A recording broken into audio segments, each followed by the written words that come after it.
So, see any good moves lately?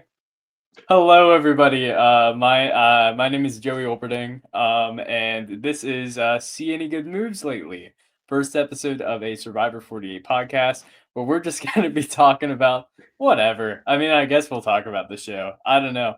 All I know is that today I am joined by my very special guest and my very good friend, Sunder. How are you doing, Sunder? I am doing good. I just realized I put my name on this. It's just Sunda, and I thought there was an R that I there's an R that isn't there anymore. I got soup, so it's a good day. I made the soup. If there's anyone wondering what it is there's scallops in there. There's some carrots, some green onions, and some shell pasta for And you've balling. become something of a soup fanatic as of late, right, Sunder? I got ill, um, and that inspired me to make soup more for myself. Um, a good idea. Uh, Generally, I've been wanting to do it to save costs, and it has been great. So yeah, we're living the life. Yeah. No, that's good. Soup is good. I don't think I've ever seen soup on Survivor. They never make soup on Survivor. Like, I guess it's pretty hard to, right? Because you don't really have a Yeah, because broth. you need to make good water, Yeah. and then because also like it would have it's more of if anything like a stew, and you need like more than just like one ingredient. And most of the times they're like, we got fish, we're just gonna do the fish. They don't even have bowls half the time, right? If they're eating Yeah, rice that's out of a true. bowl, it's like It's like a off of coconut. coconut, but I haven't even seen that recently often. Anyways, they've been doing it off of like they do the rice off of like a leaf. Yeah, yeah, no, you're right. I mean, here's the thing, Sunder. If you ever get on the show, you can bring your soup expertise. They've had chefs in the past. You could be like Keith or Jonas. You could bring your chef skills, but it would be your soup skills. So Don't vote me, guys. Don't vote me out. I made soup. that's true. Um, That's true. I mean, that's something that you'll be able to have that no other people are gonna like try to make fire or yeah. like gonna try to balance Well, a thing on a thing, hey, but we watched the premiere in the new era. People don't care about that anymore. yep, that's true. That's what Mary said, right? Yeah. Um, Yes, Speaking of, I guess there was an episode of television called Survivor. What do you think of it? I enjoyed it. To give a number, because I know we are both in charge of ranking things on numbered scales. Um, I would say it was probably like a 6 out of 10. I like out of premieres, it wasn't bad. It introduced most of the people. There's some people who did Bianca get a confessional? I don't know. So it was overall pretty balanced, but like even in that, I'm like there was still some people who they were to start the show, and I'd like at least in the premiere to be decently balanced. But it was all right. I felt I understood everything. It was a decent journey. Not even like the journey itself, but like a journey for the viewers. But how did you feel about it? I'm kind of with you. I thought it was solid. I think for the most part, like when it comes to premiere episodes, like most of the time you're not getting anything like too mind blowing. Like, even the stuff like Jelinski. Whoa, it's like that's a that's a great premiere because it's this funny guy who He's such we an really get. anomaly. It's such an anomaly, right? But most of the time, premiere episodes like they set a good like precedent for the rest of the season, but they're not going to blow your mind necessarily. So I thought it was solid. Yeah, I think the characters are interesting. That's where I'm at. I do agree. I think this cast has a lot of room to grow on me. It has started to grow on me already. Like I watch every episode twice. I'm a freak. Uh, so I watch it when it comes out, and I watch it online after. Once it comes out online. So I watch it twice in a Wednesday, and especially on the rewatch, there were some people who did grow on me. Not only in terms of like strategic stock, but also just personality as well. Um, Yeah. No, I mean, it's interesting because, like, there's nobody necessarily like, I have to look at the cast to make sure that I'm not wrong about this, but, like, there's nobody on the cast that I'm really struck by, and I say, "Oh, yeah, no, that person has no chance to make the merge." You know what I mean? Like, I think everybody has something to them. Some people more than others, like Charity's in a bad spot on the Orange Tribe right now, but Yeah, like, most people like I see a path for them. Even like Bianca, who I don't know who she is. I'm gonna be real. The only person who I think is like a little bit of a up in the air is Psy. I Yeah. like Psy a lot. It's weird because I've seen a lot of people online. They talk their hate on Psy. I've heard her described as Rome with no upside. Oh my god. Not. She Yeah, got an I know. idol. That's a lit. It's. Not I think it's the first episode, and I think there's a lot to be said about her. Like there was a lot to be said about her strategy compared to Stephanie's. And I saw some people online saying, Stephanie's strategy wasn't that bad. I think it was just numbers, but they're just using the strategy as like in the edit to just justify it.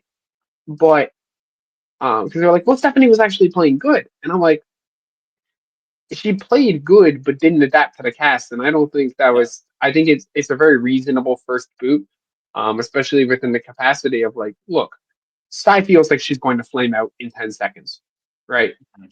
Yeah. She is burning quite bright, quite fast. Um, and Stephanie could have been like, "Oh, I'm just going to outlast that."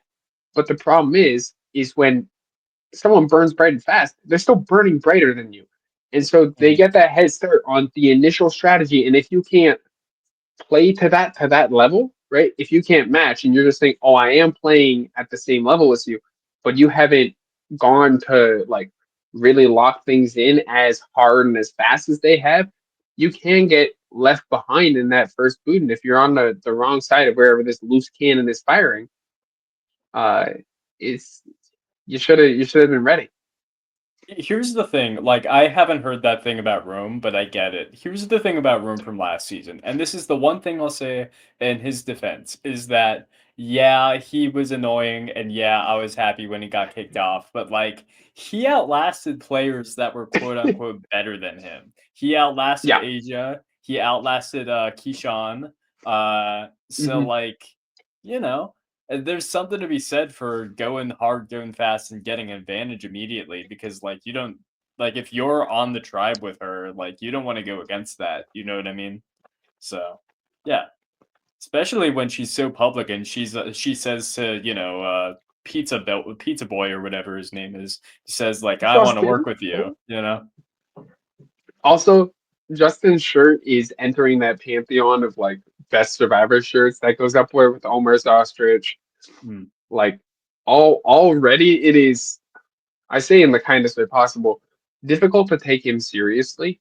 Um Simply because whenever I see that shirt, I chuckle a little because it mhm. is it is magnificent. He will be standing majestically looking off into the horizon, like contemplating, am I going to flip on Sky or Stephanie? Who am I going to go after?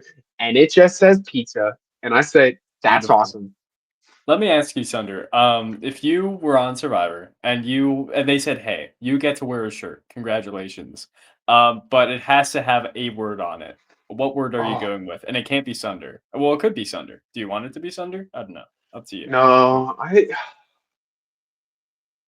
I have an idea for you, but like, I'll let you think. I, I think if I could push it to be 2 words, it would be professional furry. Um, That's pretty good. I That's a good one. By the way, I get for anyone who needs some lore, I get paid to be a mascot. Um, and so I'm not going to say where, not going to say for who or any of that. But the fact of the matter is, if I were to be that, that would obviously be on my cryon anyways, like mascot. So just saying professional furry, would be probably probably the best thing I could choose. Here's my thought for you, Sunder. And like, professional fur is very good, and I won't take that away. But I was thinking if you want to go something that encapsulates you while also like being kind of ironic in some sense and maybe lowering your threat level, I was thinking beast, because you say that's so beast all the time, but it would Uh, also be like, oh, this guy's like a total challenge beast. Yeah, whatever. Like it would be funny. yeah, It'd be good. So I think so. Here's the one thing. yeah, As someone who is a rock climber, I rock climb a lot. yeah. That fits within a typical level of skills and abilities that is somewhat indicative of late game challenge quests. And I would not want in any way or capacity to highlight myself as that, because genuinely that's the most dangerous type of threat you can have, right? Or at Yeah, least when it comes I to agree. challenges. You can have a challenge beast in the beginning, but most of those times, like your Jonathans, your Hunters, probably even your Davids, I imagine he's going to be one of them too. Yeah, Um, he is going that guy is not going to perform ultimately in the end. Like Hunter was kind of an anomaly, but they're not going to perform great on a lot of the challenges coming into the merge. You know, when it comes to the balance and to the grip strength, like the proportional strength, when it comes to just holding yourself up for a long time on just your fingertips, those guys don't inherently have that compared to like someone of a skinnier and wiry build. Like I would, if say Ava and David made it to one of those challenges, you know, they're holding onto the pole. I'm putting $50 on Ava over David every day of the week. yeah, I agree with you. I agree with you for what it's worth. That kind of makes me wonder, like, is it possible, like, as you know, you're like a pretty tall guy, much taller than me for sure. Like, do you think like people who are that tall and like you're in good shape too? Like, are you like gonna always be seen as a threat? Like, is there any like real way to like lower that inherent threat level? You think? There's a balance, because I think to compare to people, right? You can look at people of different abilities within that capacity. Xander being the one that comes to mind, right? Xander is kind of the new era of that. Charlie also kind of fits into that as well. Um, and I mean, just people get caught up on what they see in front of them immediately. You just have to not be. You have to be lucky enough to be on a tribe where they're not relying on you for the challenge right for the beginning. If you can push yourself maybe a little more towards the puzzles, that would be all right. Or just push yourself to the back on the challenge. But like obviously that don't do that too much, or they'll look at you as as like a non-requirement if you do lose. It's like, well, we didn't have them there anyways. Um, a la like a Zach Werdenberger. But there's balances to be found. Um, but yeah, I think that's like you've got to just do your work on like making sure your strength is not something people inherently think of. Like one of those things, like Charlie was not going around telling people he was a collegiate athlete. Yeah, yeah, Like that's true. you just have to not talk about that stuff. And it's like because that's the thing. Charlie was the captain of the cross country team. People forget that he was ultimately as much of a jock as the rest of them. He's just like Taylor Swift a lot. Like A lot. he should never have really been discounted as a challenge, but at least by the fans. I don't know if the players actually did that much, but he was always up there for me as someone like even before the show said it, of someone who could maybe beat Hunter. Like you got to be aware of that kind of stuff. Yeah. Yeah, no, that's true. So you think Eva, I don't even know how to pronounce her name. You think Yeah. she's the biggest challenge threat in the game, you think? Ah, I don't know, it's tough. I mean, I it's I don't episode think I don't 1. think I don't think we have it. I don't think we have enough proof, and there's Yeah, ways that's for other fair. people to do it. But I think just writing down, I think she is someone who I think probably has the best odds of making the end of the game. I would Mm, put a lot of I don't know if she wins, but she's someone who I think if you're gonna put stock in someone to make the finale, unless there's like some sort of like miraculous idol, I think she is someone that is very likely to make an incredibly deep run. And I imagine it'll also be with Joe at her side. yeah. Yeah, no, that's true. Alright, do you wanna talk about the episode, like, in full? Just, like, kinda break it Yeah, down? let's You just wanna let's do just that? rip into it. All right. Well, okay. So the first thing, of course, that happens in the season is they have like the marooning. They have everybody on the beach, and they ask blah blah blah blah blah blah blah blah. How happy are you here to be here on Survivor? Woo! You know, it's all very Hmm. whatever. But like while we're at this marooning, we get this first impression of like these people who are on the season of Survivor 48, and it's like, all right. I'm looking at the tribes, and it's like green is immediately like so outmatched. It's not even funny. Like it's ridiculous. I Here's the thing.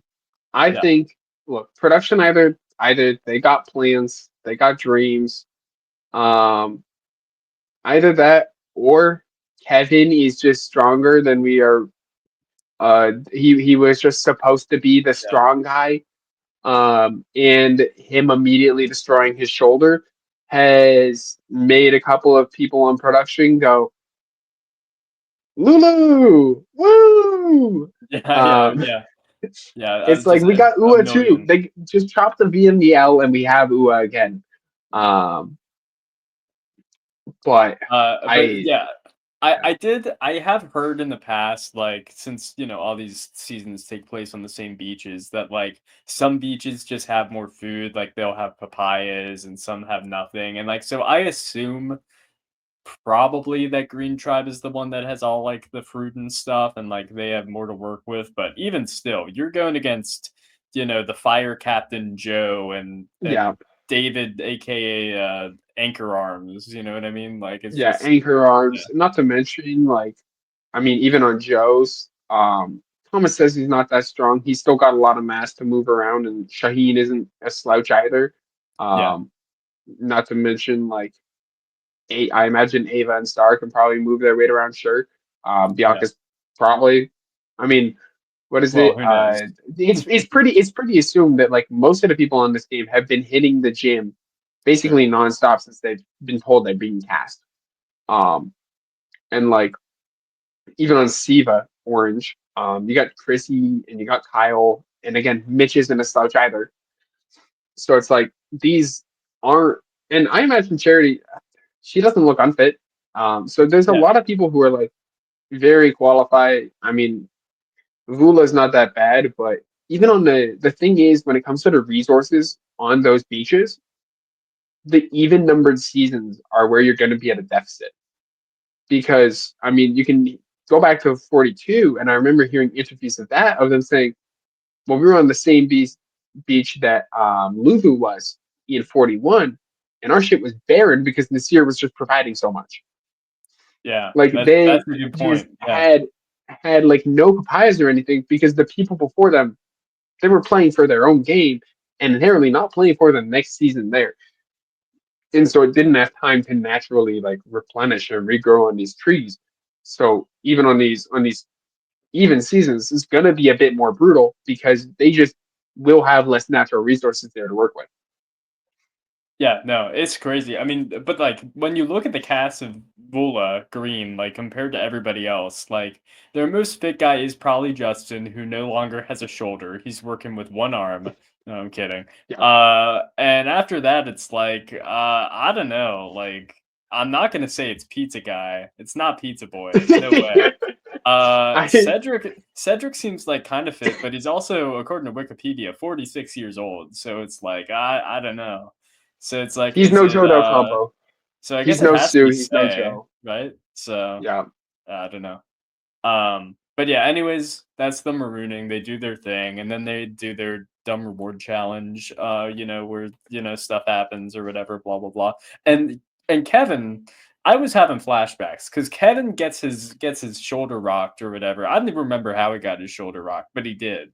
Um, I think he just went to go under and like hit it on something in the initial rope net because he says it then and then even he goes and lifts the crate with I forget exactly who he went with but they move the crate together and then after he's again like yeah. shit my shoulder which I think even moving that crate was already too much stress and he should have been putting on it. I was kind of hoping for his sake it would have been for lack of a better term, bad enough that it was, hey, don't move, Kevin, stop, don't move, challenge, pause. At what point But is no, is Jeff gonna be like, you know what, this rope net thing is just like not working out, Because first of all, it's Kevin getting his shoulder, and then it was Bruce getting his head chopped well, open. that was the bamboo, Either way, which going under obviously, things, like, it's not going well. It's not I going mean, well. like here's the thing: Daniel ran on the beach. Daniel had Yeah, nothing in his hands. There are freak accidents you can't prepare for, and you can obviously reduce it, but I think there's a level of what they need the show to start with at least in their minds, that requires doing that to some capacity. Sure. And so obviously going to the rope net is probably the lowest level that they want to go to. Um, and it was a free. I don't think it's likely to say that, oh, rope nets destroy shoulders, because they do rope nets half the time for like individual immunity challenges, and that's two people moving it or one person moving it instead of two. You know, and so I think they just have to chalk that up to being a freak accident. Yeah, no, that's true. But what's crazy to me is, this challenge happens, right? And Kevin gets his shoulder, popped out, and they have to pull it back in, like Stephanie LaGrossa Kendrick on Heroes versus Villains. And then he's like, you know what? I'm gonna go on the journey. I feel like I need to do this. And it's like, all I right, think the man. thing is also they say he needs to do it, Yeah, that's true. That's true. which like I think it was both. It was kind of a 50-50 of both sides of that tribe saying, Kevin and the rest saying, look, you hurt yourself. We'd love to give you another chance to do this. And Kevin also saying that himself, saying, I would like this, at least that's a lot how it was presented, that this was Kevin's second chance to show himself where he couldn't show himself in that first reward. Yeah. Let me ask you, like, you're in this situation, maybe you don't get your shoulder popped out, but like you have the chance to go on a journey like immediately instead of going back to the tribe. Like, are you doing that, or are you like trying to lay low and just go back and forward bonds or whatever? If I have any intel on who's going for the other tribe, I would. But like it's one of those things where like if it's an injury, yeah, I'll go for it. I'll take that Mhm. chance. Especially if they offer that chance to me, I'm not going to say no, because saying no presents that you are thinking it's like you can just say no. I'd like to rest with you all, right? I'd like to rest, try it out. But it's like if Yeah. I'm feeling fine, it's like yeah, I'll take that chance. I'll compete against someone else. If you're offering this to me, so I don't feel like it's a good option to say no, keep me away from this because you're giving me an opportunity to prove myself. And I mean, often that challenge isn't like a hall brawl if we're thinking challenge wise, right? Yeah. It's Yeah, not sure. No it's not fancy. tug Yeah. of war. It is in some capacity like a combination of different attributes, ultimately ending in something where like who you are as a person and how you're built and your total capacity, as long as you can move, you'll be fine. Yeah. And so I don't think it would be something I'd push off, and I think it it would be one of those things where like the dream is you win like Kevin, and you go, I brought us the machete and the pot, and they don't ever have to think about you getting an advantage because most of the Yeah. time if you get the materials, you don't have an advantage. That only comes if you sacrifice those, and Sure. so like 'cause that was the thing people were thinking of Kyle. They were like, he might have an advantage. Yeah. Yeah, no, you're right. You're right. Here's the weird thing to me, and this also speaks to your point of like, yeah, may as well do it. It used to be like back in the old seasons, like if you got sent to like Exile Island or something immediately in the game, you were immediately an outcast, and it'd be like, oh yeah, this person immediate target on their Mhm. back. Nowadays, it's like if you go on a journey before going back to the tribe, it's like people are saving you a spot at the lunch table.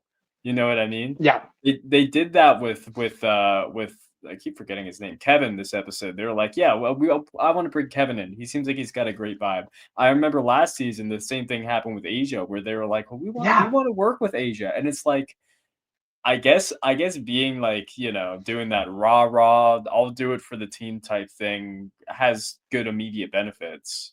But yeah, I think also it's like that's the first one, and with it being so explicitly that the stakes are for that pot and machete, there are no kind of pretenses that this is about an advantage.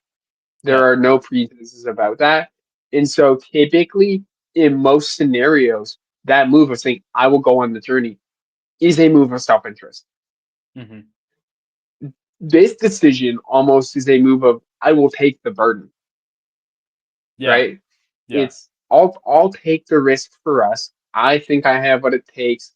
Like in most situations, I don't like a lot of people are going to try to shy away from that thing. So if they're saying, "Hey, do you want to do it?"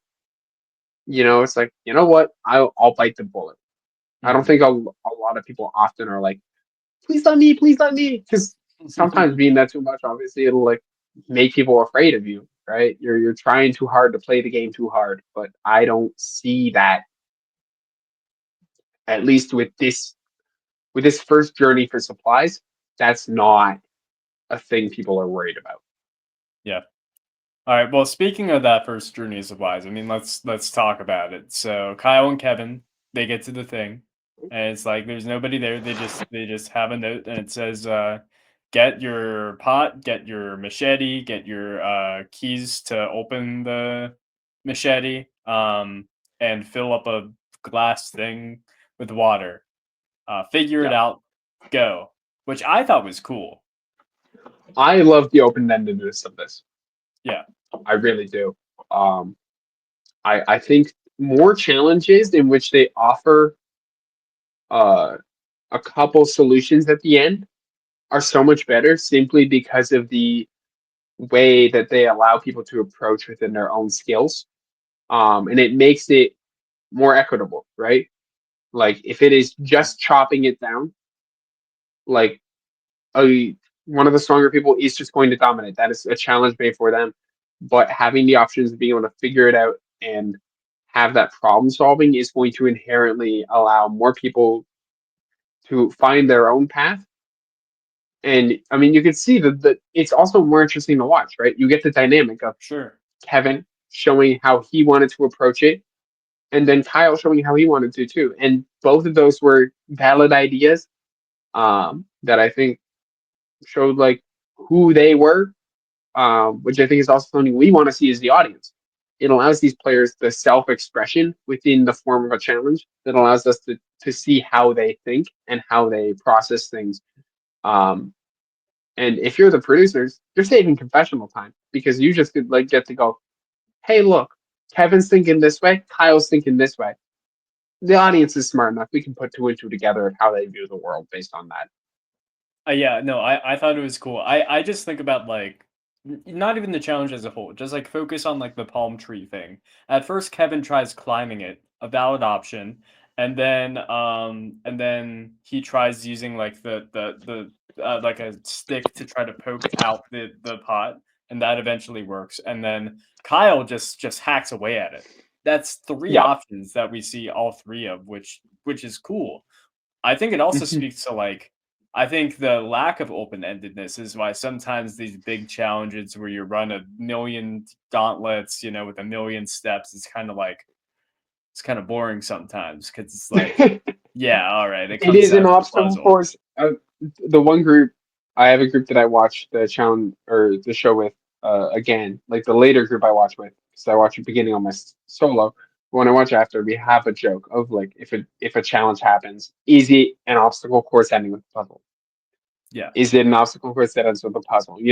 That is it is the classic Survivor challenge. It is quintessential, but ultimately it is a trope in and of itself, and so that can grind on people eventually. yeah, yeah. No, I agree. And so they're doing the supply challenge, and I love the fact that the key was hidden in the coconut. I thought that was really fun. Yeah, I mean, like, honestly, if I were doing this challenge and I was like having to, I would not be using my brain. I would honestly just be like going brute force, which is a very bad thing for me specifically, but like I would not be thinking to use my brain. Not at all. Yeah, But yeah. And then the challenge continues, and then it gets to the end. They're filling up the water jugs, and Kyle breaks his, and the challenge is over, which is kind of a lame way to end it, but whatever. it happens. Like stuff like that happens, and I think like I don't know. It feels almost better to me that it did. Like it because that's one of those things that will just happen in real life. It will happen to people, and to have just a freak accident like that. Like there's one thing to have Jake's crash out that breaks the challenge, right? That's one instance, but that seems more intentional. But sometimes a challenge just breaks because you were a little sloppy, right? Kevin talks about that. He's like, you know, um, Kyle is he's just willy nilly pouring. We see it. He's moving quick. He's moving fast. He's not thinking about exactly, how to optimally pour it in. And then you see the repercussions of that. Yeah. Yeah. I mean, it was a really close challenge, a really honestly fun way to really begin the season because like the marooning reward challenge is like okay, whatever. We're going through the motions. Yeah. But the supply challenge and stuff like that and like the initial journey is sort of where it's like, all right, well, let's see what we're actually working with here.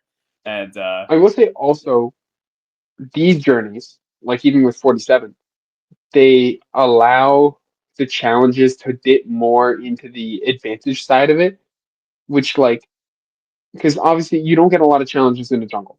You don't get a lot of challenges involving a forest or whatever, and in any of that capacity, because when you're working with say 15, 18 people, it's kind of hard to film them all like that, right? yeah. Yeah. But if you have even going on like five, it's hard to do that. That's why like when they did that kind of challenge, at least in season one of like going through the forest, they had to record themselves. Yeah, the Blair And Witch so challenge. Yeah, yeah. yeah. And so having it be like a one-on-one kind of challenge allows them to dip into this niche that the audience wants. And I think the players enjoy as well, right? With that they don't typically normally get to. Yeah, no, that's a good point, and, yeah, I mean, like, it's just, stuff that you don't see very often. It's like a 1v1 challenge, it's more like the Yeah. challenge than it is actually Survivor, and I like I honestly do like that. So, yeah, Mhm. um, but yeah, a challenge Also, happens. Sorry, go ahead. I mean, you go first because I have something to say about that, or you can just talk with the inevitable Kyle helping out. What a good move! Yeah, What a yeah. good guy! What a good move!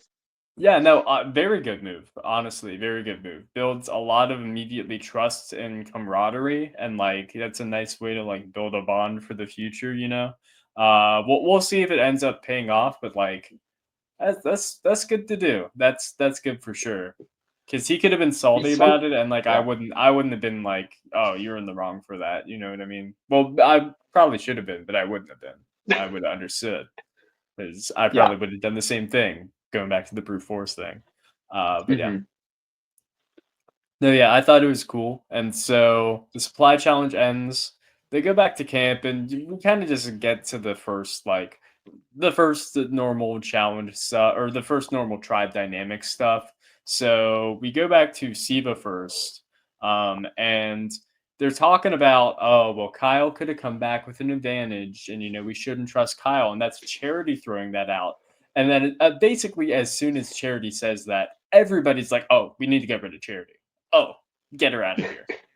And it's kind of crazy because like I know it's like a little too early to throw out a name, probably like as soon as Kyle comes back or really before he comes back, but like Hmm. that's like a crazy reaction in my opinion.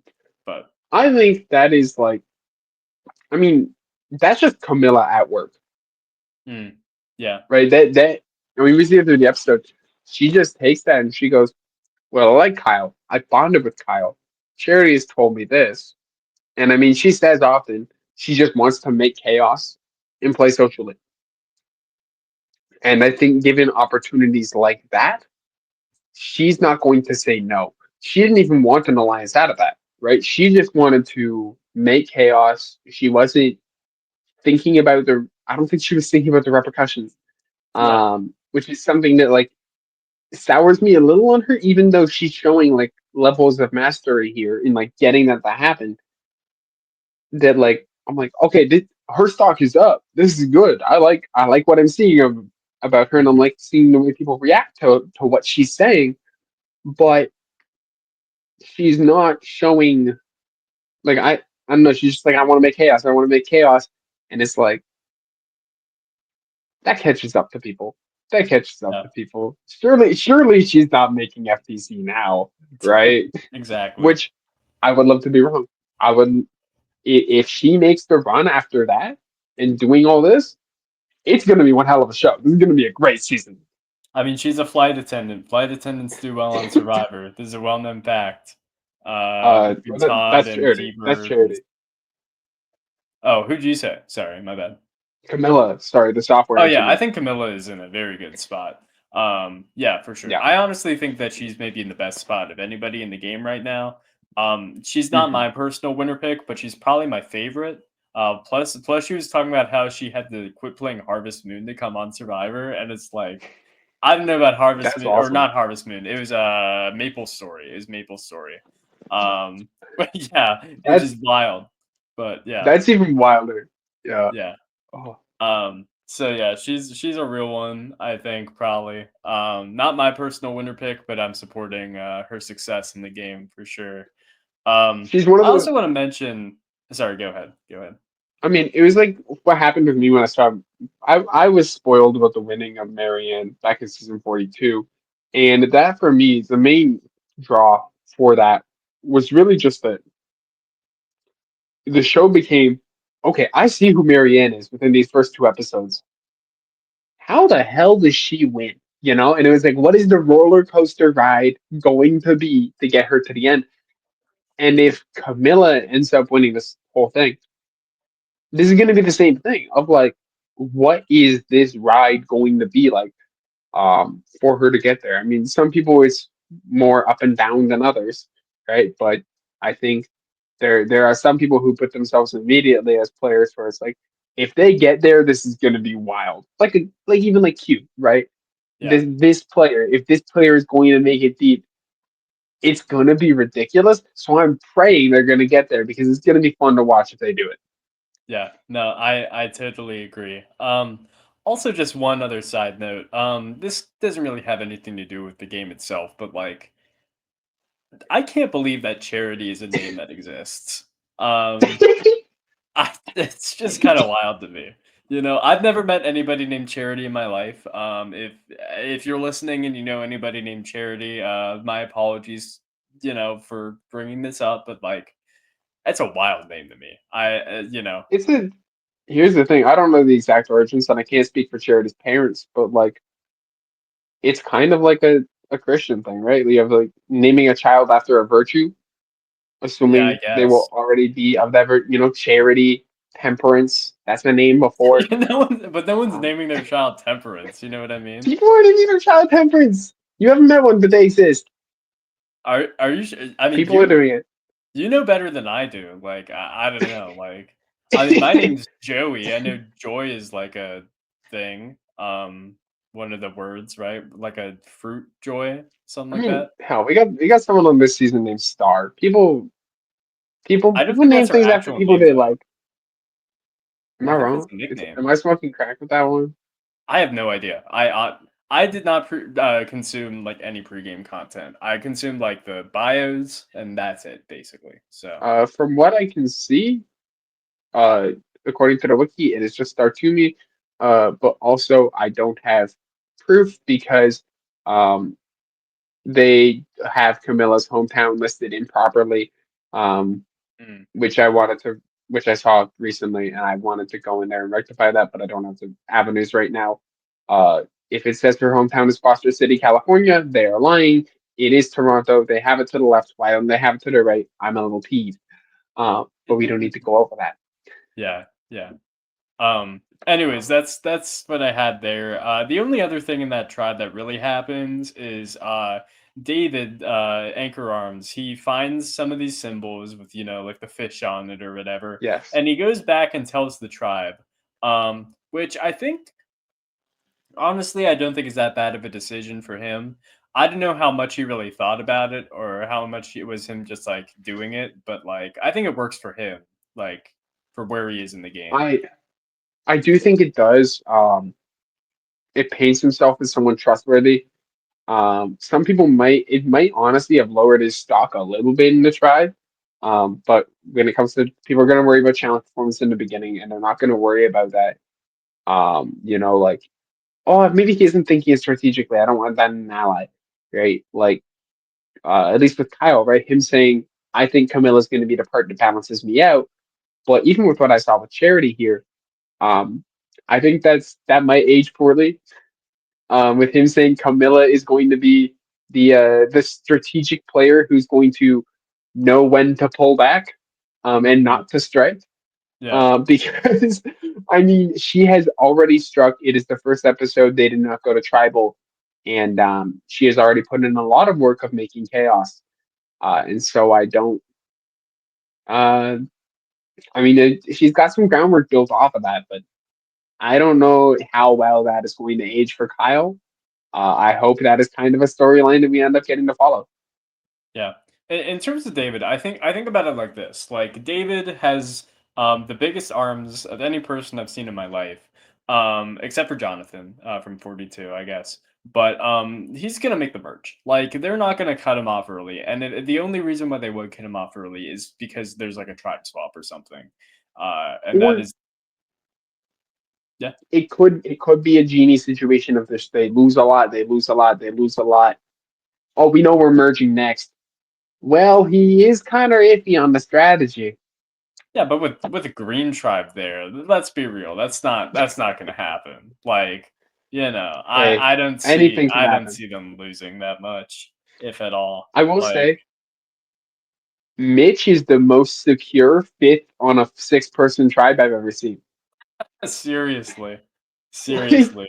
I don't see like it's hard to envision a world in which people immediately turn on him. I mean, if you have that four-person alliance, maybe, but like I could see him weaseling his way into being like into surviving through that. Like he's someone who I feel could have very good stock in this game. Um, and like if it weren't for David going around and telling everybody about the advantage, I would have felt a lot better. There is a little bit of hesitancy there with him them going together and him being like, "Hey, look at this advantage," and then going to everybody, "Hey, look at this advantage." It's like if he could have just kept up between Mitch and him, Mitch would be like, "My life is in your hands forever. Our lives are intertwined. Yeah. I will never turn on you." I Um, think I think Mitch has a few things working for him. I think number one, he's not a big target, and he doesn't seem like a big personality. He has the speech impediment, obviously, which like I guess probably gravitates some amount of attention to him. But he seems like a pretty like under the radar sort of individual, which is good in terms of like not being like Stephanie, who sort of alienates themselves from the tribe. The other yeah, thing working for him, and this is kind of a weird thing to bring up, but it is something I've noticed. When it comes to survivor tribes, they usually like if there's somebody who has, say, an impediment, like I think about Christy Smith from the Amazon or Nina from Heroes or from what is it, Cow Wrong. There's, like, an amount of pity, like, I don't know if you've noticed this, Sunder, but, like, it's real, like, it's kinda fucked up, but like, I've noticed yeah. it where, like, people will see people with, like, impediments and stuff like that, or maybe who, have, like, deafness or maybe don't have a leg or something like that, and they'll be like, "Oh, man." Yeah, those people are never the first target is sort of what I'm getting at, and, like, I'm They like, maybe feel that's just a bad. coincidence, but, like, I've noticed it, and it's, like, all across the show's history. Like, you will Yeah, never see somebody like that go home first, ever. So, it's one of those things yeah, that's like inherent. It's weird and it sucks because it's just proof that like it's that people are finding it hard to be normal around people with disabilities, yeah, which is exactly. unfortunate. It's like obviously that disability isn't enough to qualify them for being a first boot, and it No, of shouldn't course be not. either, right? They should be good, but also uh, it becomes a negative near the end of the game Yeah, because if you see with totally. Noel, it is so easy for them to recruit that level just simply because people will say, It's a "Oh, story. they have such a good story," you know. There gets stories built for them for being like a deserving winner Mhm. before they can even get the ability to justify that through game. Um, which is unfortunate because they're playing with extra accrued threat level and having to play a harder game than everyone else there, right? Yeah. It so that's it. It sucks. What one of my favorite forgettable white men in Survivor history, Chad Crittenden from Survivor Vanuatu, guy with only one leg, bald, seemed like a pretty chill dude. Um, the very first time he goes to his tribe and is like, "Hey, I got one leg. This is me. So, how's it going?" Somebody gives a confessional. I don't remember who. It might have even been Chris. I don't know. And they're like, Chad seems like a pretty nice guy, but we can't let him get anywhere near the end, or else he's gonna win. So like this has Yeah, been going on. This has been like the narrative around anybody who's, I don't want to say abnormal, but has something to them that others perceive as being other, different or whatever. yeah. Um, like this has been going out. I think that season was like 2004, 2005. So like it's been 20 years of this idea, and I think I don't see that changing with Mitch in this particular season, which like is annoying, but like that's the reality of a game like this, unfortunately. Like, yeah, Hmm. but No, I absolutely agree. Um, that is just the history of the show and kind of the history of the societies we live in. yep, that's how they get you, I suppose. Moving on Uh, to Logi. This is very fun. I kind of like everybody here on this tribe a lot. Bianca's the yeah, only one who's a question mark for me, but Thomas is Thomas, Joe, and how do I pronounce his name? Shaheen. Shaheen. Yeah. That three of the California girls, that's a fun trio. Like that's a fun trio. I hate named alliances, especially if you make them on the first day. Yep. It's just Very look. big brother. The fact of the matter is if you're playing hard, if you're playing the game right in my ways, that alliance probably won't last forever. I mean, you don't have any way of lasting forever. You're saying like we're gonna make it happen. I hate when people try to force bids. It's just it shows a lack of trust, a lack of intellectualism in my Yeah. mind. That's harsh, but like you know what I mean. But I think they are a fun. It's rare to find a pair of three men on the same starting tribe who are interesting to watch interact. And I Yes. think I give props to casting for doing that. I also give uh my condolences for to Star for be having to be on that tribe that has a lot of people who are just kind of built to be together and not Mhm. inherently be one of those people. Yeah. It is a shame because Star seems like someone who I would love to see more from in this game, and I I very much want Loki to win, but like Star is looking like number six, Mhm. and you can blame production as much as you want for building a tribe like that, but ultimately the fact of the matter is, I mean, I've heard it said before, they cast people, they only expect like six people to be able to win. Yeah. They will make it so that maybe only those six people that they think are can win have a chance of winning. They are making a show for entertainment purposes that happens to have a cash prize at the end. Survivor legally cannot be described as a game show, and therefore it is not one. And so you can say it is unfortunate that this person has been functionally rigged against, but that is just a factor of the game, and you are going if you want to be on it or you want to watch it, you're gonna have to come to grips with that because that's just how it is. They don't have any that much hands on during the season, but they will certainly tip the scale beforehand. Yeah. And like I think about it like this. Like I think in Survivor 46 during the, marooning, yay, we're all here. Jeff said like one of you has already lost the game. And I'm not saying that that's Star necessarily. I think honestly that could apply to quite a few people on this cast, theoretically. But like, sometimes you just get a bad luck of the draw. Like Stephanie, who I'm sure we'll talk about later, like people didn't like her from the pregame, just like seeing her around. People were like, oh, she gives up a bad vibe.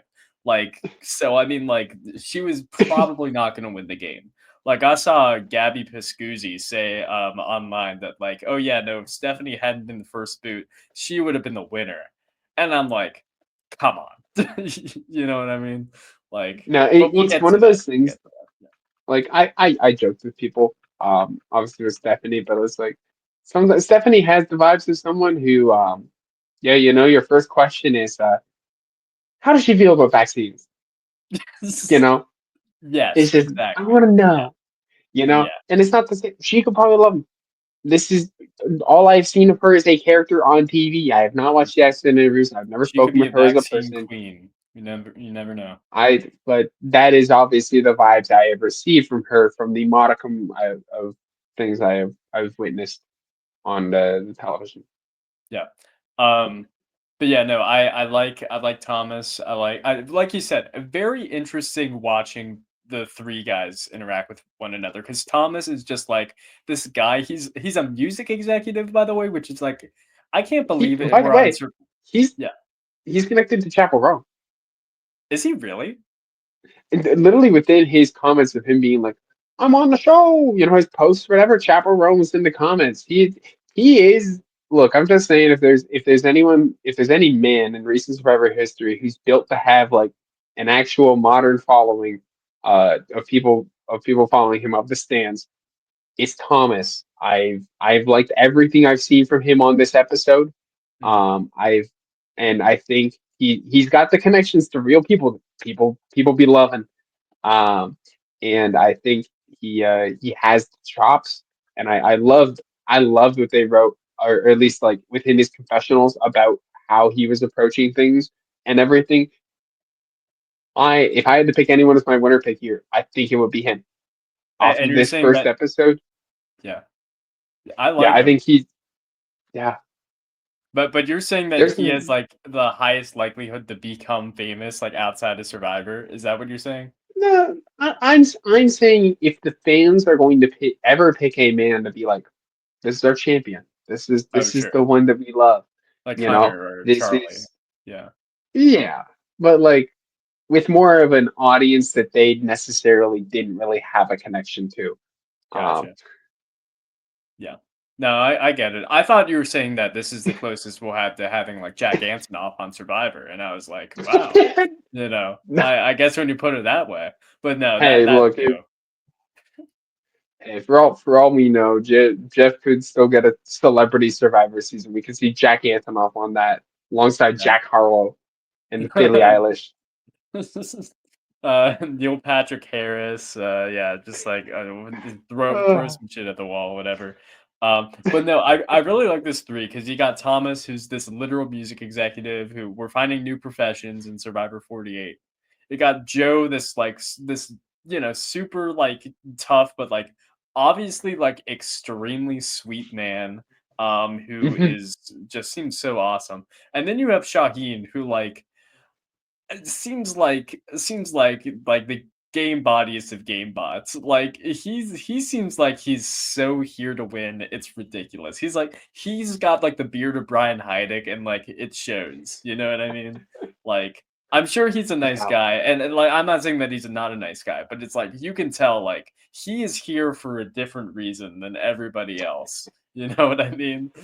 yeah. No, I mean the alliance of Joe, who is playing for his sister, Mhm. um, who unfortunately passed away. Like that being his reasoning for playing, and then feeling the motivations of Shaheen.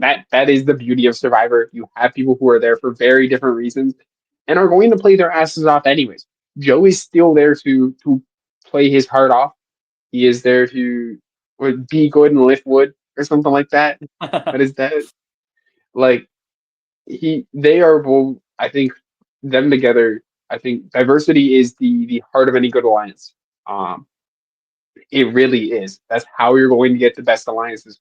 And they don't typically put three similar men on the same starting tribe. And for them to be different and to work well together and even have Ava with them, um, that is a group of four and a group of three that I think have a lot of potential for a lot of longevity within this game and to really run it. Yep. Um, And speaking to what you said, like you have Thomas as your winner pick. I have Joe as my winner pick. So like we're in the same circle right now. I don't necessarily know if Joe's gonna win. He probably won't, but I'm going with him for like two, three reasons. Number one, I think he's gonna make the merge basically no matter what. Um, Number 2, he's so easy to root for, and he's so likable, and I yeah, think, like, if there's anybody who's gonna be like anybody who a cast is gonna be like, "Well, we need to see this guy at the end," like, "This guy deserves to be here," like, it's gonna be him. And number 3, yeah, Joe Solidarity. I gotta ride with Joes, if they're on the season, I'm with them. So, yeah. Also, I think he's in the best spot in the tribe, and I think their tribe is the most set yeah. up for success out of any of the tribes. So there you go. No, yeah, they're a power tribe and they're all set up well. Um, I think they can all do good work in this game. I mean, yeah, I think they all bring a different thing to it, um, and different things to everything. And so I think they are very much it. It's hard to see a three-person alliance like this that feels so set up for a deep run. But I believe I would hate to see it be a early game implosion of it because they're all chill. Yeah, yeah. And Ava's awesome too, by the way. Like, she's so cool. Hmm. Like, she's ridiculously cool. Like, I couldn't imagine meeting somebody who's as cool as she is. You know what I mean? Like, other than you, of course, Sunder. But like, I mean, beyond you. Like, it's like I can't believe that this person's real. You know what I mean? Like, it's crazy. Yeah. Um, like, I think honestly, I think as you said before, I think she'll make it far in the game, but I think if there's anybody kind of going back to what I was saying before, that people are going to be like, we can't let her get to the end. It's going to be her. I think it's the type of thing where at like final five, it'll be a tragic, like we got to get rid of you. I'm sorry, type of thing. It's interesting because um this cast is so old. Yeah. She is one of two people under the age of 30. Or she's like one of like four. There are very few people Oh wow. under the age of 30 on this season. She Yeah. is the youngest by a large margin.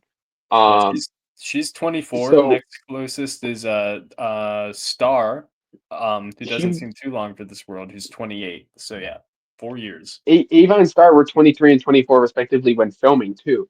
Like they are even younger than that. And that is going to I mean, it could lead to a point where Ava is kind of potentially infantilized by the rest of the tribe, but I don't imagine that, or by the rest of the game. But it could be very, very favorable for her. Like Oh yeah. normally you see an age gap like this, like being potentially a death knell, especially with that. But I think a lot of people, especially Joe, are going to look at her as like a little sister or a daughter Yes. figure that is going Absolutely. to allow her to have that longevity. I don't know if that's going to give her win equity. It can always go both ways. She But already has I win mean, equity. She doesn't really need to earn win equity is the thing. Do you know what I mean? Like that's the unfortunate yeah. truth of the matter is like she already has her story. Some people just have better stories and like she has a great story, Joe has a great story, Hmm. Mitch has a great story, and it's like that Yeah. that is a very very real advantage in the game just right off the cuff. You know what I mean? Yeah. Yeah. Do we want to move to? I think that please God, Bianca doesn't exist. I would hate to see her get purpled. Well, she And is on same the with purple Star. team. I even feel like Star is like, ugh, not too long, but I just like to see more and give that more character. But Sure. either way, um, I feel like it's Bula time for us. Yeah, I agree. And there's a lot to get to.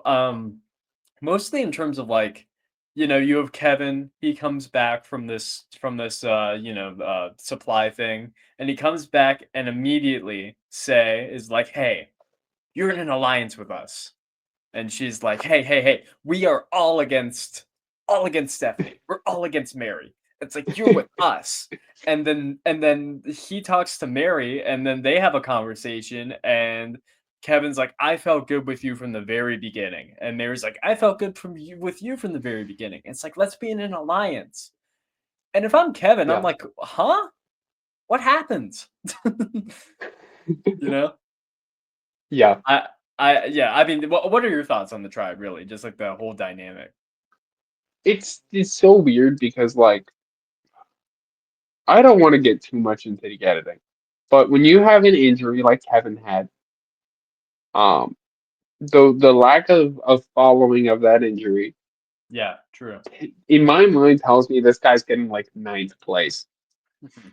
Um, because if he were a pre-merge flameout a la Strunk, Yeah, I Miss feel Trunk, like rest in peace. they'd be like, "Whoa, we got to put it back in." Um, and so we got to put it back in. We got to show this big injury. We got to Or talk or about it. Stephanie from Heroes versus Definitely Villains, right. Like aforementioned. if that is a early merge plot point that leads to him getting canned, that feels like that would be something that would be touched on. Yeah, that's That being actually a said, very yeah. if he's like final five and he's to have like win equity or some big story, that also feels like an interesting way to start. Like if you're starting his story and this is something that's happened in the beginning, that's something you're going to talk about, and they've kind of avoided that. So in my gut, I feel, well, he's not making the late game, and he's Yeah. not going out early. He's probably just in the middle. That's a really interesting point because just going back to heroes versus villains, because that's that's the other shoulder pop. Stephanie wasn't the only person that got injured in that challenge. Rupert also got injured in that challenge. He broke his toe, and he had his toe was broken the entire season. But you didn't really get that. You didn't really get a lot of Rupert toe shenanigans in heroes versus villains. You know what I mean? And it's interesting Yeah. because I think he got like sixth on that season. Like he made it pretty freaking far, sixth or seventh anyway. But Hmm. like, we never got like anything about that. And maybe part of that's just the shorter episodes, blah blah blah blah blah. But like they didn't have a doctor come over and say, "Hey, you okay, buddy?" or anything. They just said, "Off you go. Go fill up Yeah. some jugs of water." You know what I mean? Yeah. No, I agree. Um, Yeah. but that's interesting for Kevin. The thing is, yeah, there's some people. I mean, I will say, I feel comfortable in saying that I used to trust the edit a lot, and I used to do that, and I feel like Mhm. I can do that less, and that is kind of a good thing. Because I mean, obviously, through seasons like however long, there have been the Matt chats, which Right. as much Yeah. as they were a strategy, we're kind of cringe to look at. You know, the season starts, only one of three people can win. Mhm. Um, Yeah. and that thank the Lord, season 47 that is gone. So everything feels up in the air again to me, and there's room for people to have, like Rachel, um, slow starts and pick up. And I don't feel like there's anyone I can totally count out, even though some people are, especially a lot of people on Fula, are not the most highlighted. But I think this we're going to see this tribe a lot, and we're going to see a Yeah. lot of room for them to grow on us, and a lot more room to get into their heads. Well, yeah, let me ask you about this. I mean, we can get more into the tribe dynamics if you want, but I did want to talk about and I wanted to talk about this idol because I think the idol is very interesting, very fun. You got these symbols; they're everywhere. They're different colors, and they correspond to the letter in the thing.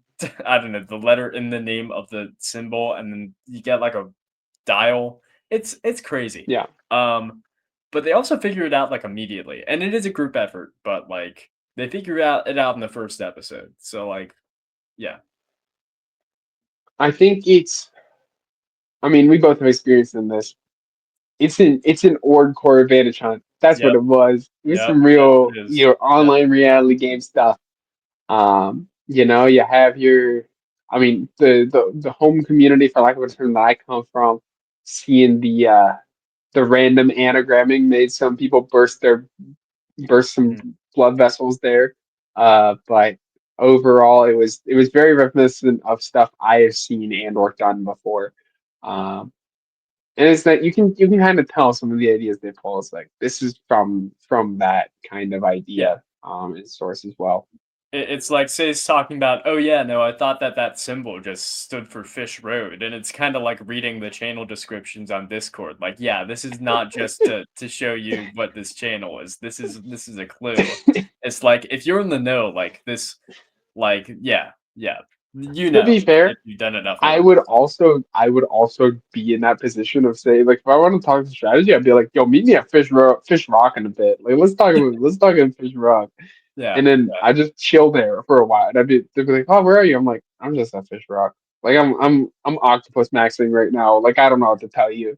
You know, like I'm just gonna yeah, chill over here. I don't want to be. I want to be like solo time, meditate a little bit. I'll be with the album.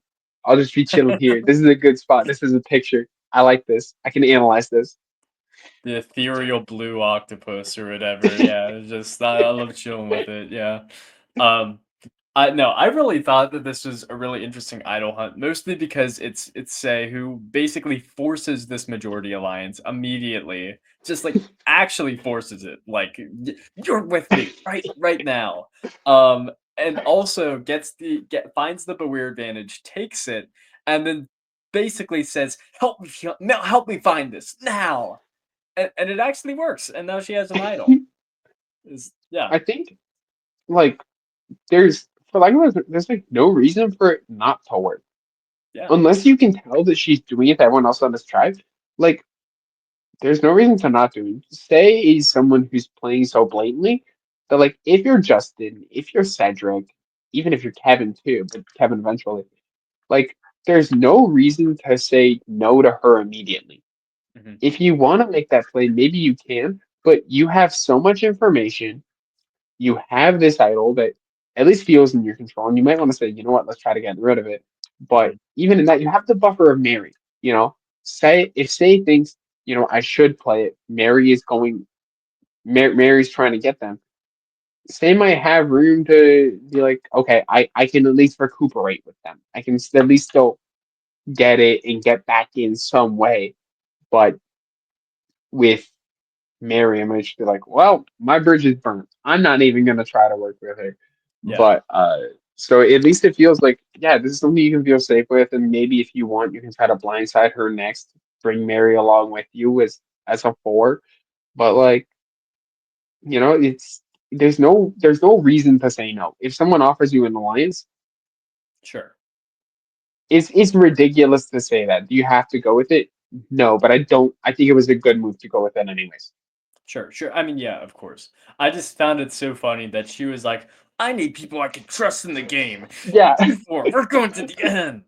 I loved it. yeah, Yeah. I also, I don't know. I think about it like this. Like, I think the only person who's been blindsided in the new era with an idol was Sabaya in 45. I think I might be wrong about that. Like in the pre-merge, Sorry, did you forget 46? in the pre-merge. Oh, in the premier Yeah. gem, gem. Oh, true. You got me. You got me. You got me. Yeah, well, either way, um, this speaks to the point I'm about to make anyways. Both Sabaya and Gem, like, they were strategic and, like, their idols were pretty obvious, if not so obvious you had to burn it during tribal council. But they also seemed like sane.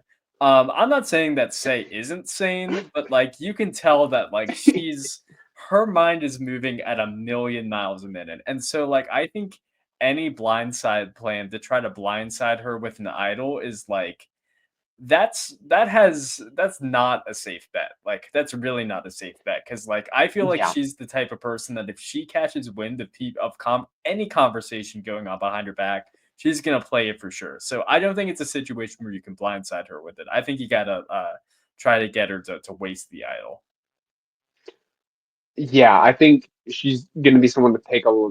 You gotta play with tact around her. Yeah, And she's gonna hold her ground for sure.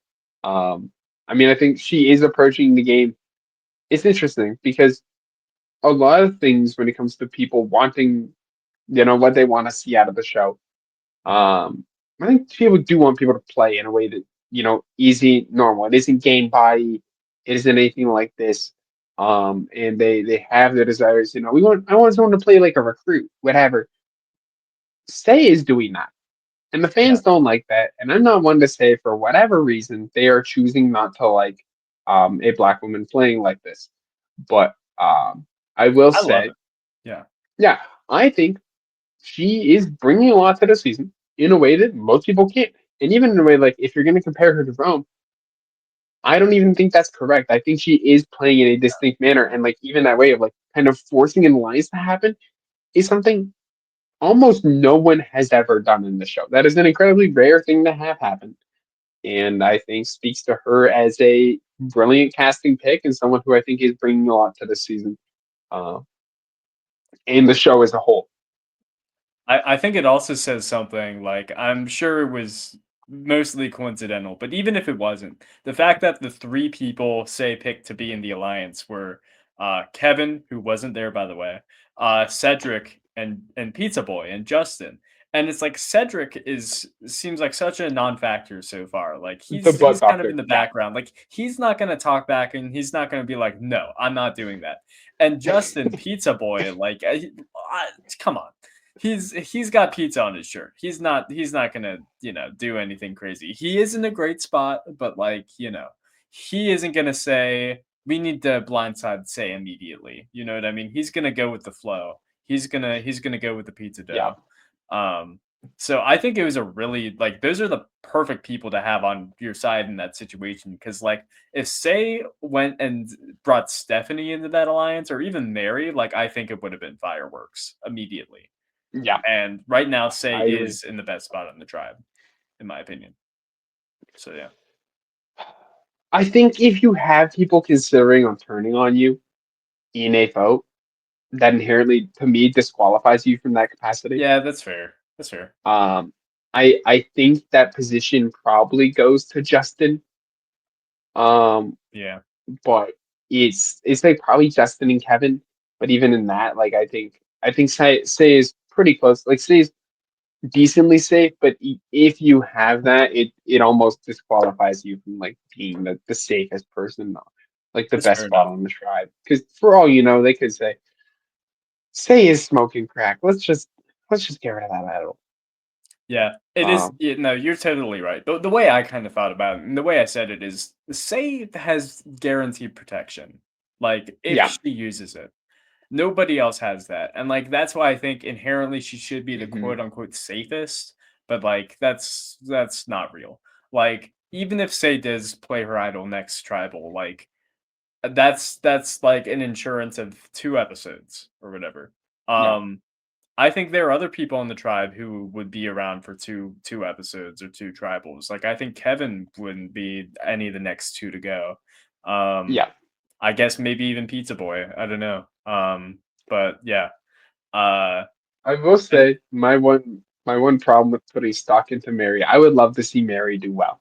sure. However, Mary is a generational poster. If you ever see her on Yep, Twitter, true. she's Yep, dropping heat. The yep. problem with that, when it comes to being a generational poster in Survivor Twitter, you don't make the merge. You do not. You don't. Nope. I Mary is simply has that skill too well. Where I say you are posting like a pre-merger, and I Mhm. hate to see it. I really do because she's dropping heat. We can look at Brandon Donlin and Yep. Zach Wardenberger, and Mayor even Rapson. dare I say, I'll even toss in even if you want Dwight or Brando, people who Mhm. I associate with being Maddie online, Camilla. Yep. and There's yeah, a you million. know they they're heroes. They're heroes S. to us, to Chong. us Yep. fans, and it just doesn't bode well for Mary in the future. Here's the thing, and like I don't want to overgeneralize, but the only really thing in terms of pre-game stuff that I did before the season is I read the cast bios, and I also saw Mary's Twitter because people were linking it and stuff. And like as soon as I saw her first tweet, which I don't even remember what it was, but it was funny. And as soon as I read her bio, I was like, this girl is not meant for this world. She is going to be the underrated queen, robbed queen of Survivor 48. Survivor 46 had Jess.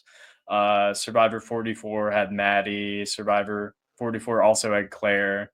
Et cetera, et cetera, et cetera. Um, like it's just destined. Like I see it. Like if I'm wrong, that would be great. But like, look, it's a correlation. It's not a coincidence. At some point, you know. Yeah, I mean, we can look at uh, what do you call it? Some of her tweets, specifically her saying, "Damn, baby, are we playing Survivor?" That comma me to my former boyfriend, the way he blindsided me. Um, Are you putting it in what the else is there? comments? Um, It's on Twitter. guys, I made another baby cry. I'm being so serious. For every one of y'all who doesn't watch the premiere, I will not play peekaboo with a baby. You have been warned. Um, and then also just her bio being Survivor. I barely even know her. You Yep, can't beat that. You yep. really, you really can't.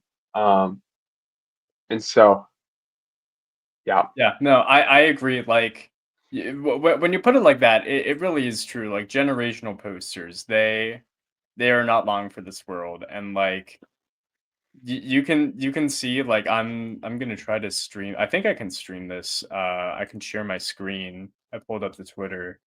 Um, The first screen share, and I'm have you trying. seen Like, any good I didn't movies prepare for this, so recently?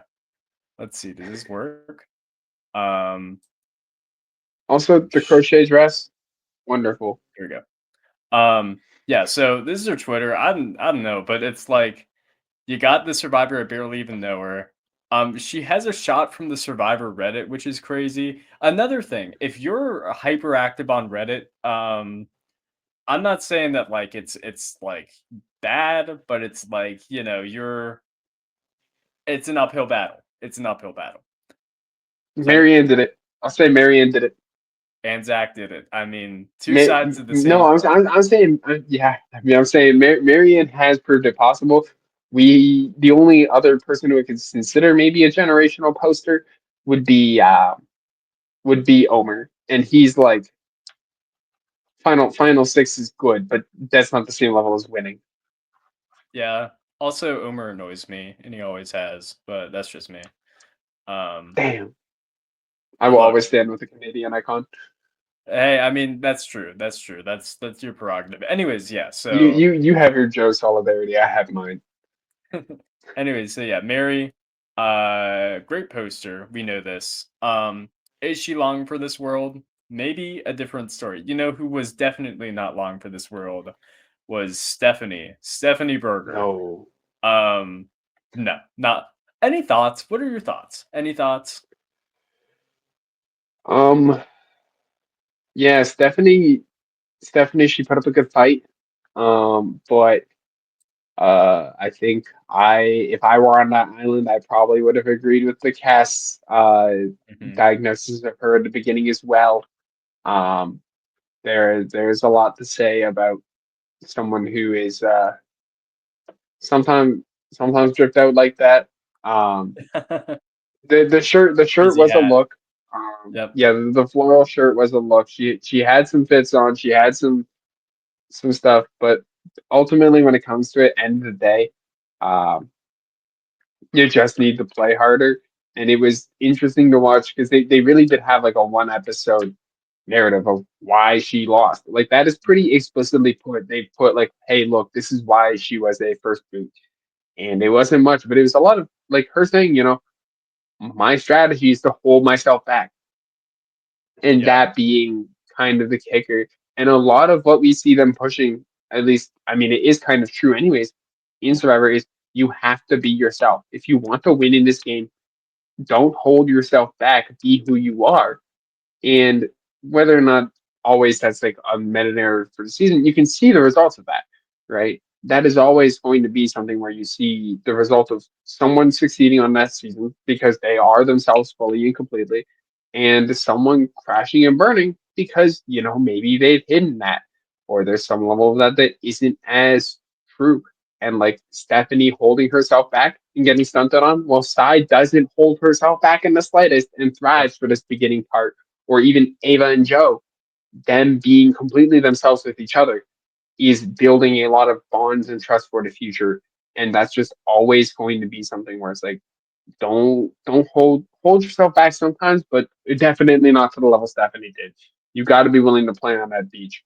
And if you're stuck with someone like Sai, who is going to play her ass off to start, you've got to match pace. Yeah, I agree. And there's theoretically, it's not a terrible idea to like not.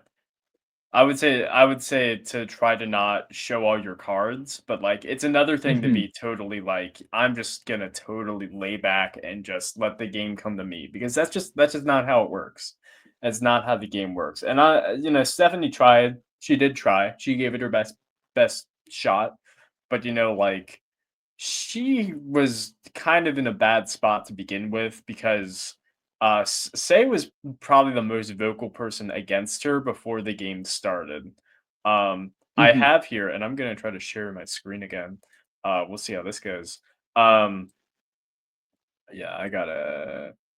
Here we go. This is an article, and I just kind of want to read this verbatim. So this is from Say, and she says, "The people I don't like."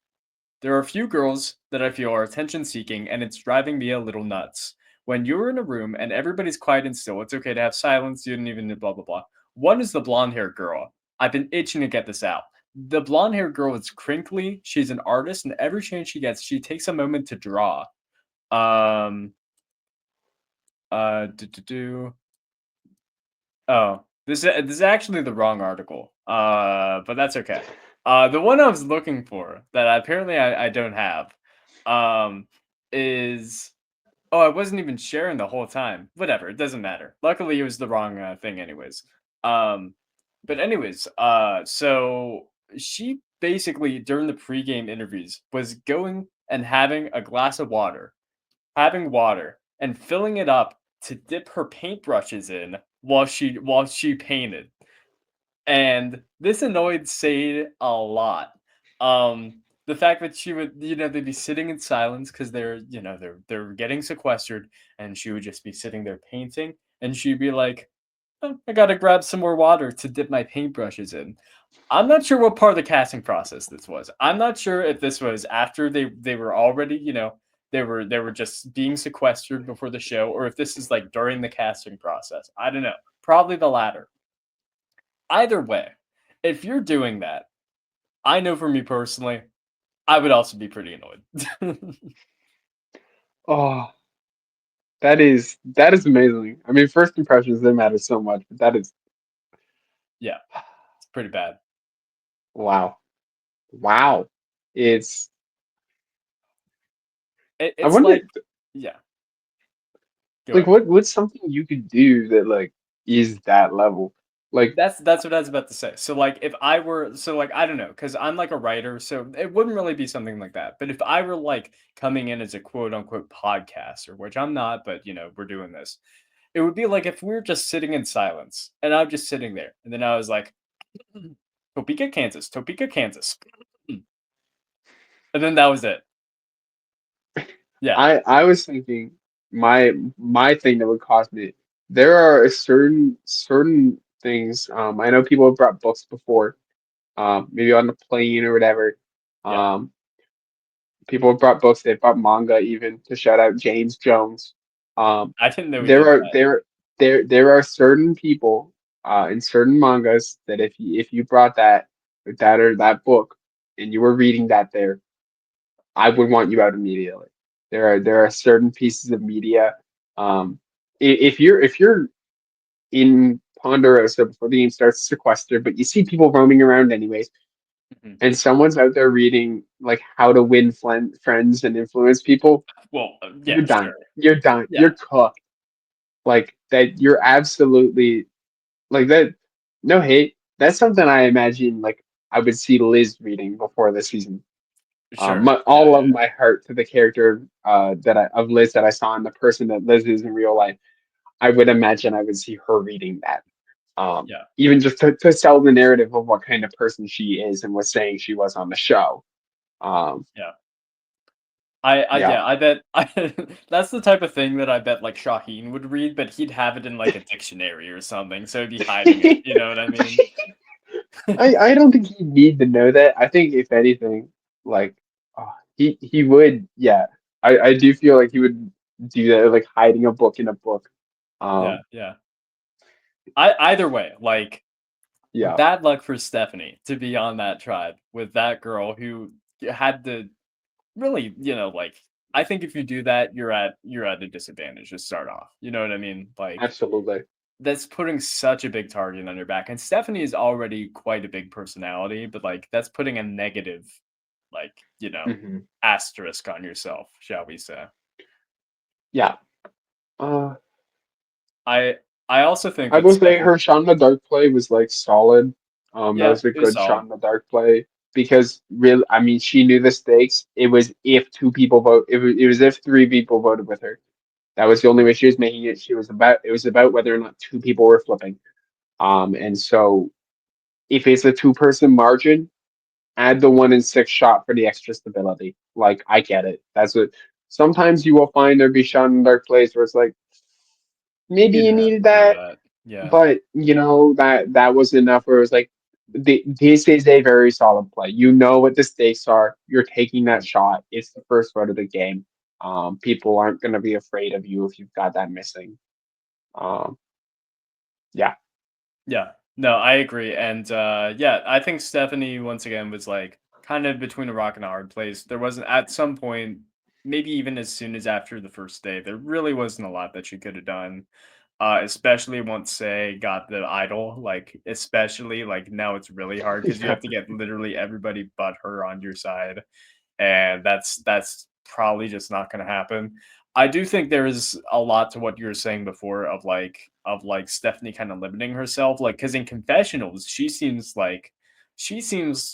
quirked up, but that doesn't really come across that much on the actual island. Like it comes across a little, but like in confessionals, she's like kind of Carolyn, kind of Kendra, probably a little more Kendra, like mixed together, smushed together, and it's like you know this girl, she seems like, kind of out there, but like also probably someone that people wouldn't not want to work with. But I think the limiting herself and allowing kind of waiting for the game to come mhm, to her in some sense, like yeah, I think it kind of doomed her, unfortunately. yeah. Because I mean, even when it came to Say, like when Say said, "Hey, look, like, how do you feel?" When someone brings the game to you like that, just as anyways the lines, you have to jump. You have to Yeah. say, "Oh, like this, that, like." Um, Camilla took a second, but she got there with Charity. Mhm. Charity was like, "Hey, let's talk," and Camilla's like, "Oh, you know what? Yeah." Whereas like Stephanie was like, "Let's go slow." Like her and Mary showed enough hesitation that you could see in that conversation Yeah. that Say was like, "I am checked out with you now. This was your chance. I'm offering you the branch. Like this is before she talked to Mhm. the guys. This is your chance to say, let's do a ladies alliance. I really like you guys. This is a Yep. good feeling. Which of the guys do we like best? Oh, maybe we just give it to Kevin because he's like the late one to come by, you know? But you again, a lot of it is if someone gives you a strategic opportunity, say yes, think about the consequences Yeah. later. Yeah, this happened And last think season if you too. actually want to commit to that later. Yeah. This happened last season too with Asia when Kishan went to her and was like, "Hey, are you gonna be with me? Are you okay with voting out the Sol tonight?" And she was hesitant. She was like, "Can we vote out like someone else? Can we vote out like Rome instead?" And that showed to him like, "Oh, Asia may be saying that she's with me, and she may be with me, but at the end of the day, she's not really with me." And so that was enough Mhm. ammunition for him to vote her out. Did that work out in the long run? No, but it wasn't the fault of that move by itself necessarily. So, No. yeah. Yeah. And the thing with that is like you do kind of it's weird because when it comes to those positions, right? Um Keyshawn, I don't want to talk too much about that, but like if if you're a Hong Kong someone coming into it, at least I find I do this a lot in Nords, I prefer to propose options and talk about, hey, how do you feel? How do you feel about people? This, that, give options. But if you're ever coming into a conversation saying, hey, do you want to vote this guy? That's Yeah. it's basically a make or break for someone, and it's really hard to defend yourself in that position of I feel good about this person. I would prefer they work with us. Can we talk about the options? Um, and it is incredibly hard to navigate that situation when someone does not give you those options. They're just saying, shoot, because even if you say yes, Yeah. like Asia did, if I remember correctly, Mhm. you burn capital with that, Yeah. right? Totally. Every second before you say yes is that person stalking you going, it's Yeah. smoke. I agree. Yeah. Um, yeah, I and then you get to the tribal council and first of all, insane set. Um, Yeah. it's onions. It's onions everywhere. The tribe flag Yeah. is onions. It's onion world. We're living in a world of onions, and it's awesome, and it makes me hungry. I love an onion. uh, I mean, I don't know about you, yeah. but yeah. No, hey, onions. I got green onions in my soup. Yeah. Yeah, man. But no, I think the whole concept of like creating a whole like fake culture for your Survivor Yeah. season because you ran out of other stuff. I'm not saying it's because you ran out of other stuff because you've been in the same location, but it's kind of because of that. I think it's pretty cool, but it's also like, really, guys, you know what I mean? It's like a mixture, I you know. I support it. I think a lot of people complain about a lack of themes within seasons of Survivor, Hmm. especially within the new era. I think time to talk my big deal, my thing I've spoken out a lot. Um, every season within the new era, within some level of capacity, has had some level of theming Agreed. Yep. um, within it itself, and they are only maybe one or two steps away. I don't think any theme that is in the same capacity as Heroes, Heroes, Hustlers is a good idea or should be done again. Yeah. I don't like that. But Ghost Island is an example of the type of theme you should do. Whereas your theme is you have another tagline onto the season name. You have Mhm. something there. You have this theme that kind of inspires how you're going to make the idols, how you're going to theme the sets, how you're going to name the tribes, but does not in any way reflect the cast, and it gives you full casting freedom. And within every season of the new era, they've already had this, right? You had 43 with season 43. Yeah. Season 44 was medieval. Season Mhm. 45 was birds. Season 46 was that was the gecko tribe, or that was the Right. gecko Yeah. season. Yeah. Season 47, I It was forget bats. exactly. It was It bats, was right? well, it was bats, but it was also like it was just creatures of the night, right? Yeah. Yeah. Right. Right. Right. But Yeah. even with it, it was a little spooky theme, right? Either way, and in this season you have obviously their whole stuff they've made up. Hmm. If you just dip in a little more to that, you take one step further, maybe you attach a name to it. It's It all you brings need. it fits everyone's thing, and it allows for that extra little differentiation.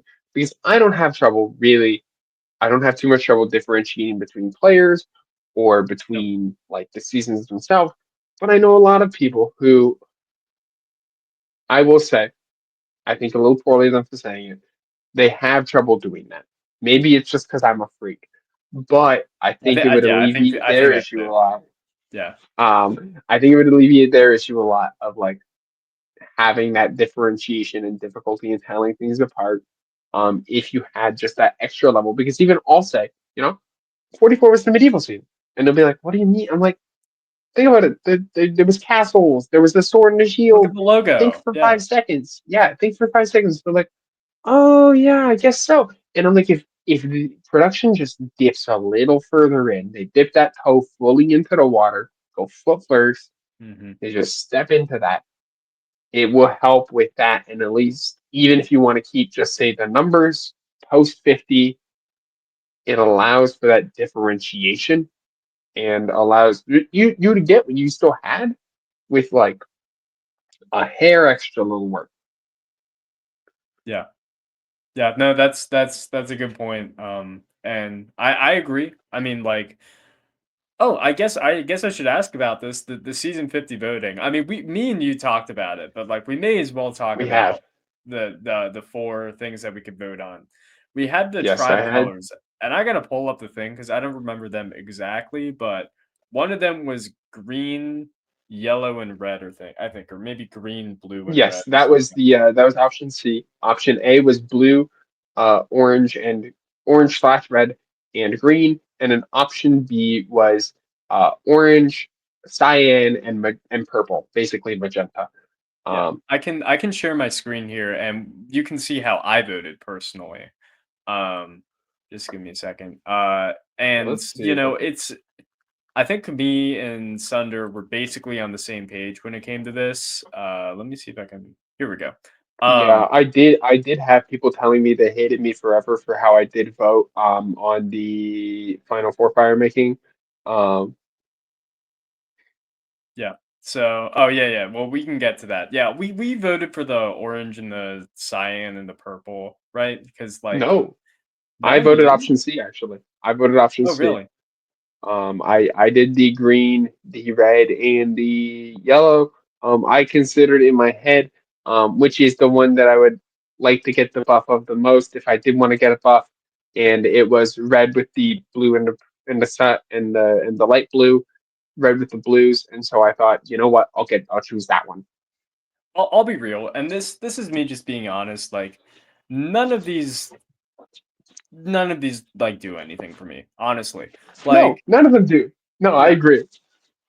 honestly, like I don't care. I just voted for one that I thought would be somewhat unique. Like, I'm fine with the green, blue, and the yellow. Honestly, I am. I'm fine with the blue, the orange, the green. I'm fine with it. I think what really would have been cool is if you had like think about if it was like More. black and white buffs, and then there was like a I don't know, like uh maybe like a red buff after that or something. Like I think that'd be Well, cool. I've had a dream ever since I before I actually started playing, like it was right before I did apply for the first time, that I woke up and on my bed was a box, Mhm. and I knew just in that, here is my merge buff from Survivor. Yep. Um, I opened it in my dream. I opened it up. It was a black buff with um pink and white accents that had waves on it. Very cool. That is it. That is all I remember. That is the dream. That is like black, pink, white, the waves. So that is like my dream merge buff. My dream buff. Mhm. Um, and I simply await that it never happens until I get on the show. Yeah. uh, but and I wanted, like, if I had more free reign on the colors, um, I think I absolutely would have picked four starting tribes. If it was three starting tribes, I would have absolutely picked for a light blue, a light pink, and a white. Yeah. I would have absolutely campaigned for that till the breaks came Of off, and I course. think anyone who has a mind of flags, absolutely knows what that represents, and it would I think be that'd be awesome. very Like much something. even Yeah. even beyond like, what that represents, I think it's just awesome colors. You know what I mean? Like it's sick Yes. colors. I would have liked a little more of a departure from typical Survivor colors. Because even like orange, that teal, and that blue are like, and that purple are still like things we see. Yeah. These are all People are saying nothing like is abnormal. people are saying that like, "Oh yeah, no, I want a pink buff." And like I'm for that. I think pink would be cool, but I think like just like a pastel color, you know what I mean?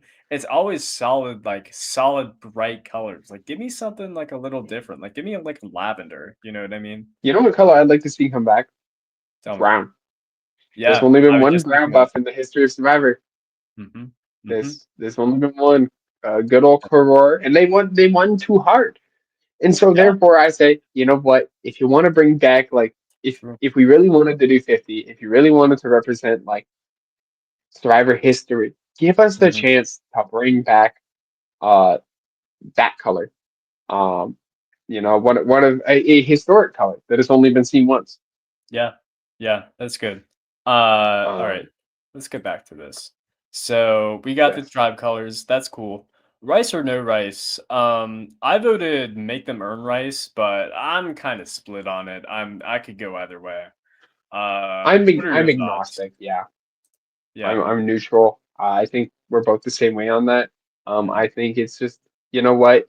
You can't complain that the seasons haven't been hard enough, and Yeah. then vote to give them rice. It's simply like, I season play so much. A lot of, funnily enough, a lot of my decisions have been based on my responses internally to the discourse. Sure. Um, Yeah. and I think Absolutely. really what it comes down to is, uh, at least with that, it's like, look, you you want the seasons to be hard. You want them to be difficult. That's what you Yeah. crave for. I don't give a shit. But I see the people complain for it, and so I say, you know what? If I have two options I don't care about, I'm going to pick the option that, even though you say you don't want it, it's what you really want. Mhm. Like, because this is what you are saying within the subtext of every word. Um, that you want this option of the two, even though you say the other option, because you simply don't understand things. Um, Yeah, I think that's very valid, and I basically agree with it.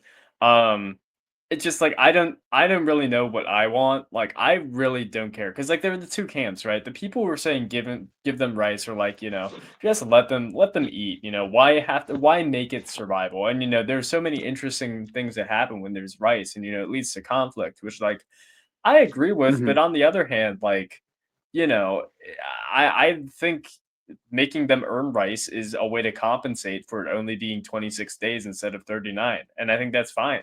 I think that's good. Uh, I will say the one argument I did see after I voted, unfortunately, was in favor of people like Shan, who obviously like have in some capacity some level of disability, and Sure. the lack of rice was hitting them harder than someone like Danny on that same season. And so I think like it is unfortunate that ultimately the lack of food is in some ways inequitable. And I think given that information, I would have probably have voted differently, considering that. But also, I'm Yeah. not emotionally attached to the idea of Shan being on 50, so I'm not sad No. that gets lost. No. Me Um, neither. Me neither. Not to say I didn't like Shan as a character, um, but yeah, Yeah. No, I agree with that. I don't really care. Hey, if you have an opinion, sound off in the comments or whatever. Uh, get in the comments. yeah, yeah. All right. Before we get to the final four fire making, because I know that that's the interesting one.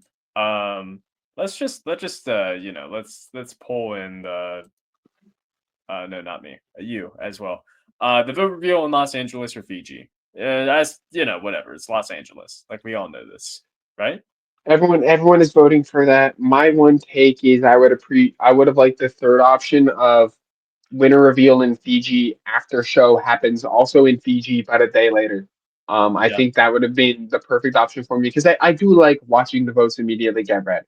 I like the idea that that is there. I also think for the sake of the players, I would like them to know immediately too. I would hate to wait that long just for all that. Mhm. But because I think also that helps you cope with the results earlier, having it naturally just be out there.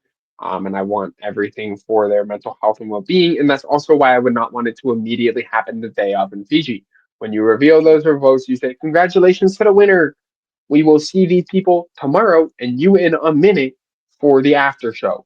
And then you Yeah. let them all go back to Ponderosa, unpack things, have a day to process the emotions, and then you say, "All right, now we're back with everybody here." Because I mean, I've heard the stories, and everyone who's been a losing finalist. I mean, in online reality games, I've been a losing finalist many a time before. Me as well. It's Me as not a well. good feeling, right? Nope. And so I can barely even begin to empathize with how it actually feels to lose $1 million and then have to be there and doing that on live television. And all I can do in empathizing is saying, yeah, push it back a little bit. But I like the feeling of the after show and the winner reveal in Fiji. I do like that a lot. But for the sake of people's health and well being, Los Angeles is just the best option. Yeah, I agree with you completely. You sold me on it. I really didn't have an opinion, but your argument right there sold me on it. I do think that like having the Ponderosa just or not having the boot reveal being like a day or two like after, I think is good.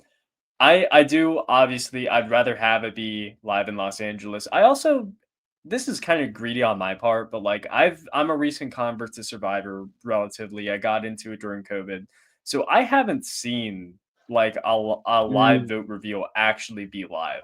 And I'd like to see that. And I think it'd be interesting. Honestly, hmm. I'd like to see just what it's like.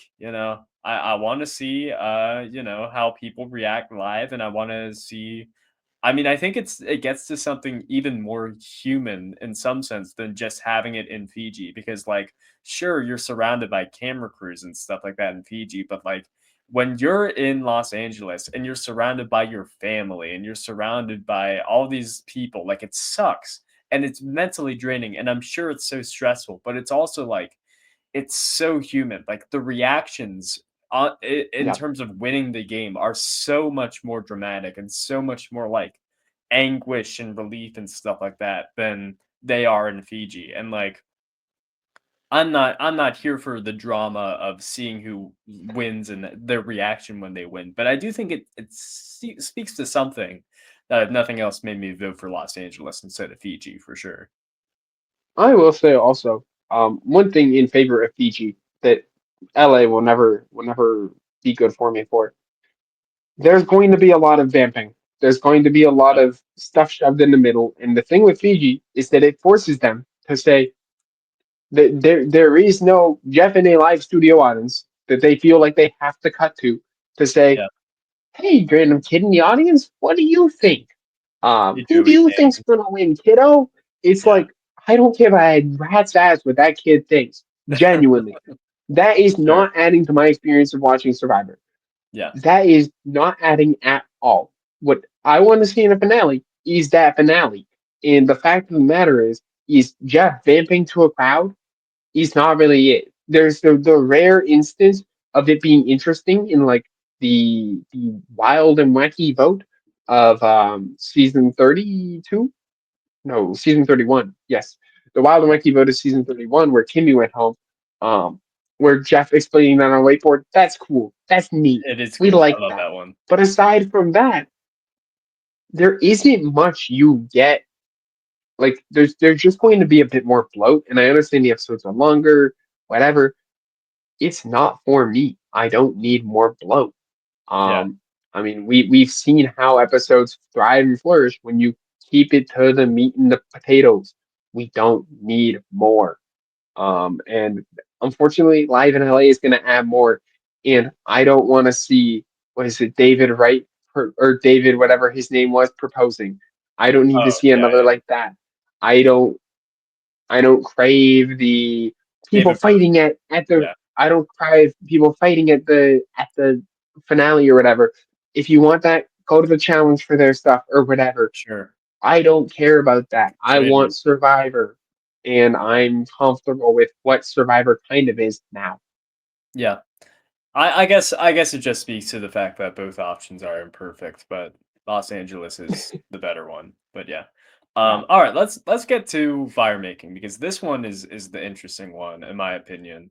Um Either keep fire making or get rid of it. And honestly, my thought immediately is I can't believe they let us vote for it this early. Like this feels like something we should vote on later, you know? But I said get rid of fire making, and I've been going back and forth between it. Me and you have talked about it, and Yeah. there's so much to get into here. I said lose it. Where did you go with it? I have ruined someone's night. I ruined someone's night last night by telling them that I voted for keeping it. Yeah. This is real and true. Um, I think uh, I don't care, but I see people enough online complaining about it too much that it pisses me off, and I genuinely want to vote against it. Mhm. People Go will make for it. up whatever reason, left, right, and center for why. But I mean, if you watch the pregame interviews, Shaheen had a really interesting take that I enjoyed, and I kind of latched onto myself. Um, of like, look, they say often fire is your life in this game. Fire has a modicum of symbolism. It is there when you go to tribal first. It is snuffed out when you go to tribal for the last time. That is it. Aside from forced fire making, that is it. I would like to see actually forced fire making take a new place within the season. I think if they're to keep this, I mean, he said it first. I'll say it again. If they're to keep the split tribal in the merge, where one person makes rain and the other person doesn't, don't put that to whoever side wins the immunity. Put I that love to that. whoever wins fire. Add a little bit of spice. Have the one person come back out. Have even the whole cast be there and watch that happen for first to make jury, whatever, if you want to, or just have it be one on one. I don't care, but I think that is, I think, a nicer place. It can allow you to have both force fire and that, and like an actual vote, or you can have it be both. But having fire be a more crucial skill as to people's desires for survivor to have more of an emphasis on fire making and more on that survival skills, and also simultaneously potentially keep that vote, but also keep the theming and expand upon theming that has been there since the beginning of the show and kind of is lacking in some capacity. Um, and I think like people make up a million reasons as to why they want fire making gone. I think people Yeah. also post a picture of all seven losers of forced fire from the new era and say, remember what they took from you, you know? Nobody from that four was ever going to win. The only one you could maybe like was ever going to win in a Final Four vote. There was none that were actually going to go through that and have a genuine chance of winning. The only person I think maybe could have done it, who I did think there was maybe one or two people lost, who could have lost the game if it wasn't there. Yeah. Specifically being the main one being Marianne. I think Marianne potentially, she, I think in the universe where it is a vote, unless she can convince Jonathan to vote for Mike, um, or even Mike to vote for Jonathan, she goes home. Yep. Or maybe she doesn't go home, but she has to go to fire. Because if Jonathan and Mike She doesn't stay win. together, they have to vote Marianne, and Marianne and Romeo, unless Romeo turns on Marianne, she has to go and fire against whoever they choose, which might be Jonathan in that case. But I don't know. Um, but that changes the dynamic of that season. But aside from that, uh, who is it? Heather's not winning. Heather's not winning that season. Jonathan also probably doesn't win that season. Jesse for sure never wins that Yeah. vote. Not Jesse at all. always gets three No. to one. Maybe he goes to fire against Owen, and I think Owen probably still dog walks him. Yeah. Um, and then who is it? Carson. He probably gets ganged up on in the vote. I don't imagine they vote for Heidi. Um, and then who's next? In 40 45. That's Oh God. Is that oh, Julie? no, that's Sabat. No, that's Sabat. Katura. It's Katura. Okay. Katura. Uh, she doesn't win the season No. because it's either way. It's always either D or Austin, and one of those people, and one of them will win, and both of them are not going home. 46. You have who is it? Liz. Murray. No. In Oh, Liz. 46? Yes, Liz. Yeah. Liz doesn't win. Yeah. Liz No way. doesn't win. It's Charlie or Kenzie always, and Mhm. it's Charlie or Kenzie. Like maybe Charlie gets voted out in that situation. Who knows? But even in that, Kenzie wins the Liz Kenzie Ben FTC anyways. And then we go to 47, and there who's left there? Uh, that one was Stu. Was it? Yeah, that was Stu versus Teeny. Right. Yeah. Yeah. Sue. It Right. was Right. Sue Right. versus Teeny, and I don't think either of them win either. Yeah. Sue was such a non-factor in that season that I think it comes down to again it's Sam or Rachel, Yeah. and Rachel won immunity there, so so she just goes through anyways. That doesn't change if there is or isn't fire. Nobody lost the game because of fire making guaranteed. The only one where maybe in my mind it comes up to grabs is uh is 43 is 42 maybe 44 could have something there too, but like I don't think that there's not a lot of people where like the person who went home from fire wouldn't have gone home normally anyways. There's Yeah. not much control over the destiny that was actually changed. Yeah, it's a good point, and I'll say this. I mean, I kind of don't care, honestly. I'm kind of in the same boat as you, even though you did say that you didn't really care. I definitely don't really care one way or another. I voted for lose it, and the reason I voted for lose it is pretty simple. It's like fire making is guaranteed. Like fire making is something that you have to go through, if it's forced, and like I'm okay with that. But if you have let them vote, you can still have fire making. It's still on the board. So like even for the purists or even for the people who are like, yeah, I like fire making, I think it should stay in the game. Like it's still an option if you pick lose it and you can still go that path. And in the obvious situations, like say if it's a Jesse Lopez and it's like, all right, well, we need to get rid of this guy, you don't have to go through the barrier of like, well, he could still win and win the season, or like what Ben did in Yeah. Heroes versus Healers versus Hustlers. And so I like lose it a little more. And also, uh, I think the votes are closer, for the most part in seasons that have lose it because you don't have this extra pedestal to jump up on, with the fire making to put yourself in as the last big move you can make that everybody on the jury looks at. So yeah, hmm I think that's I mean I think that's all valid takes. I think a lot of people I again my issue with it is not my issue for it is not of the twist. It is of people who speak on the twist a lot. Sure. I'm just beefing with the fans. That's I mean, it. I am too. Get in the I hate comments, them tell too. me I'm stupid, but Yeah. like, I mean, I'm welcoming it here. And I really say like that's the topic.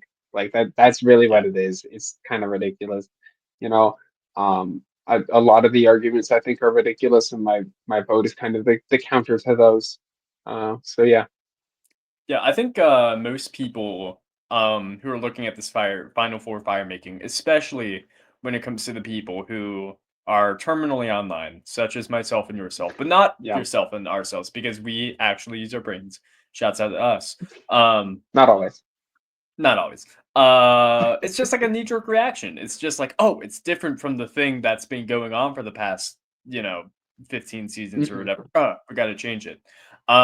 When in reality, I think it's a lot more, like, nuance in that. It shouldn't just be that because, like, as Survivor's ever evolving, and I do like Final Four fire making. It's given a lot of great moments. Honestly, more great moments than I think people realize. Like if you look at all the seasons, almost always fire making is interesting. Definitely more Yeah, interesting than just a standard vote would be. Um, that being said, I think Survivor yeah, forced fire making is so good when you don't have someone in your ear telling you it sucks. exactly, Um, exactly, and it's and like also telling you that like it is why Ben won. We don't. I get you don't like him. I don't really like him either. But you gotta move past that. There's more to it than just it happened to come in that season. Because really, if you look at it logistically, who do you think they made it in response to? Ben, who was already kind of a catalyst for it, or David Wright, who you actually kind of like, and they say, "Damn, we lost that guy, and he could have won." yeah, You know, I think it came from both, and we got a bad situation of two people who almost won back to back. That like were kind of who they really supported. Well, back to back, there's game changes in the middle, but that doesn't matter. yeah. You get what I'm saying. But yes, my point still stands. I think honestly, the thing is, yeah, blah blah blah. Ben shouldn't have won. Blah blah blah blah blah. We all know this. Blah blah blah blah blah. Whatever. But like, if you remove that, if you get rid of that, and you think about okay, starting with heroes versus healers, or sorry, starting with game changers, and you move your way forward with seasons that people knew it was in play or knew it could be in play. After that, it's totally fair, and it just adds a new element to the game. The only seasons where you could say, "Hey, this is kinda, like, not cool," is, like, with Edge of Extinction and, Winners at War, if you, like, wanna go that route of the Edge of Extinction thing. But, like, I don't think it's if it's just voting, as you said, I think, Rick Devens still gets voted out there at Final Four in Edge Hmm. of Extinction. I don't know what happens in Winners at War, I don't really know. But, an Yeah, Edge of I think Extinction at least. Maybe Chris doesn't win and Gavin wins instead, which like good on him. But Yeah. like I again like it. Chris winning was more of the factor of Edge of Extinction, anyways. And having the whatever Having like being able all to those be friends with people. the jury for Yeah. fucking multiple days. I say this as So you, somebody who, for a long time, up until pretty recently when Chris was on, the Challenge USA season 2, I was a big Gavin defender. I was like, "Gavin should have won this season. He should be considered, like, a very solid winner in Survivor history." Instead, this Chris guy won. Like Chris, like he used the format that he was given, and like he shouldn't be judged by that. And like it's just how it is. It's how the season goes, and you shouldn't blame fire making on that. You should blame Edge of Extinction hmm on why he won, or why Natalie came one vote from winning Winners of War, and Michelle got 0 votes. You know what I mean? Like that sort of thing. hmm But yeah, that's fire yep. making. I will say, like again, even like Ghost Island, which goes up in the air, I think that comes down to the same results. Hmm.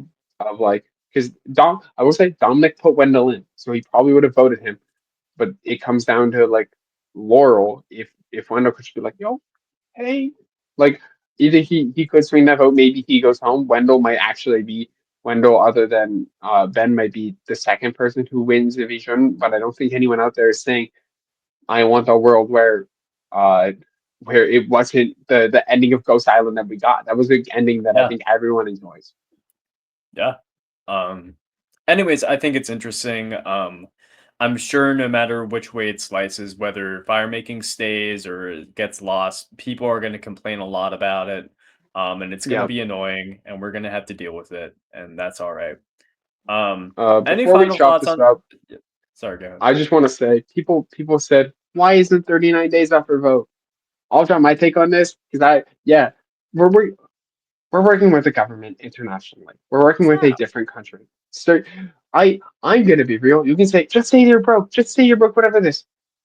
Dog, you're not the ones organizing a contract with Fiji. yeah, Like the fact of the matter is as a staunch having the seasons in Fiji defender, I think it adds stability to the show. It adds more likelihood that I could get cast if the show still exists. It adds, they can put more into the actual design of the sets if they're not moving yeah. around everywhere. It reduces Onions. waste. There's a million different reasons why them staying in Fiji. I understand it's not what it used to be. You miss them going to different places. It is healthier for the show Yep. to be like that.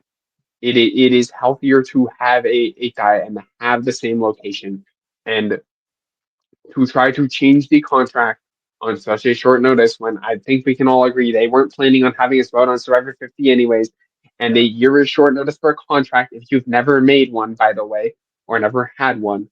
Um, this is this is something that was a non-negotiable. It will be a non-negotiable. It is how the seasons work. It is how Fiji, the country, as it stands right now, wants the seasons to work. As until there is a change in that contract, which we do not know when or if that will ever happen.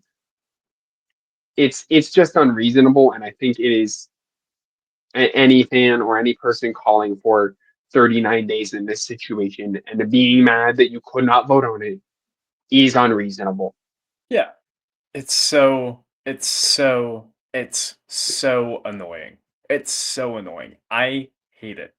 Like Yeah. anybody, if you are out there, and I'm talking directly to you, you could be somebody who I respect in every other facet of life. If you're out there and you're saying, I just wish that they would go back to 39 days. Why can't we just go back to, Australian outback, or why can't we go back to the Amazon? Get over it.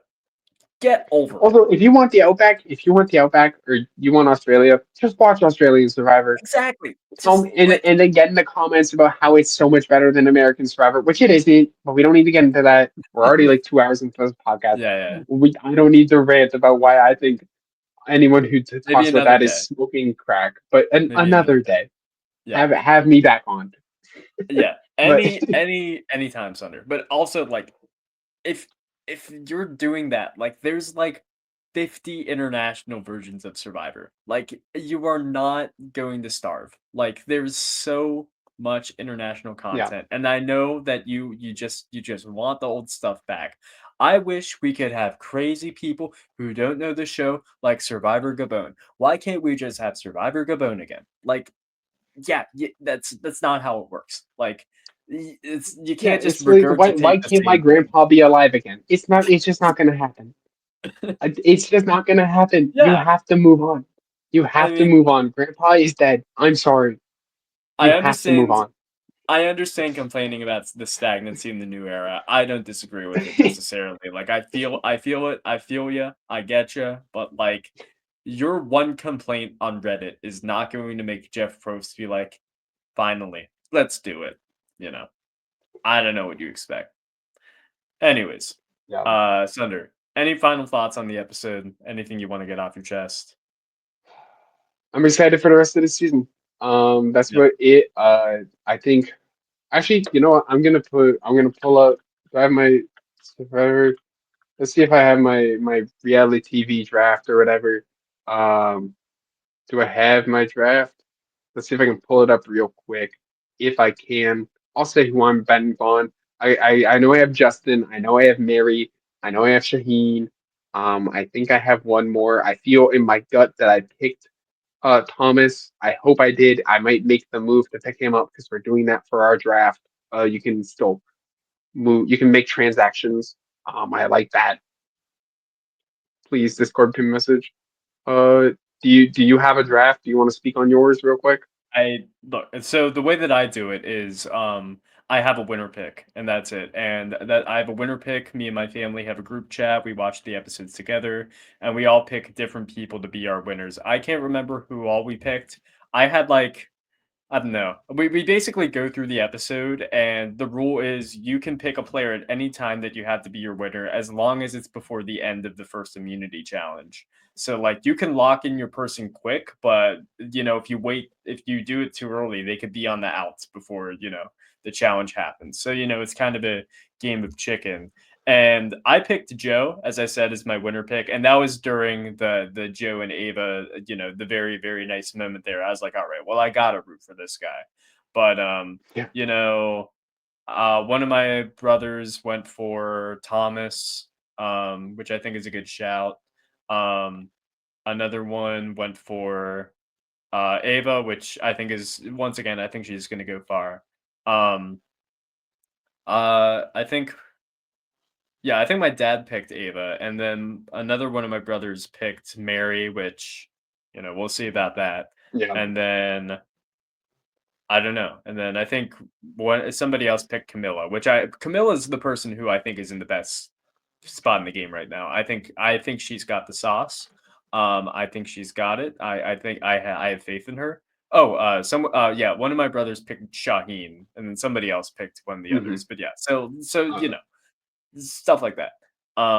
But I went for Joe, I would. and I'll stand by that because I think inevitably he'll get far in the game. I don't think he's a pre-merge boot. So yeah. Uh, I will say, I have instead of Thomas, I have Kyle, who actually has generated me the most points because it is like a point based thing. It gives you points for like if they say at the end of this day you get 3 points. If they say let's go, you get 3 points.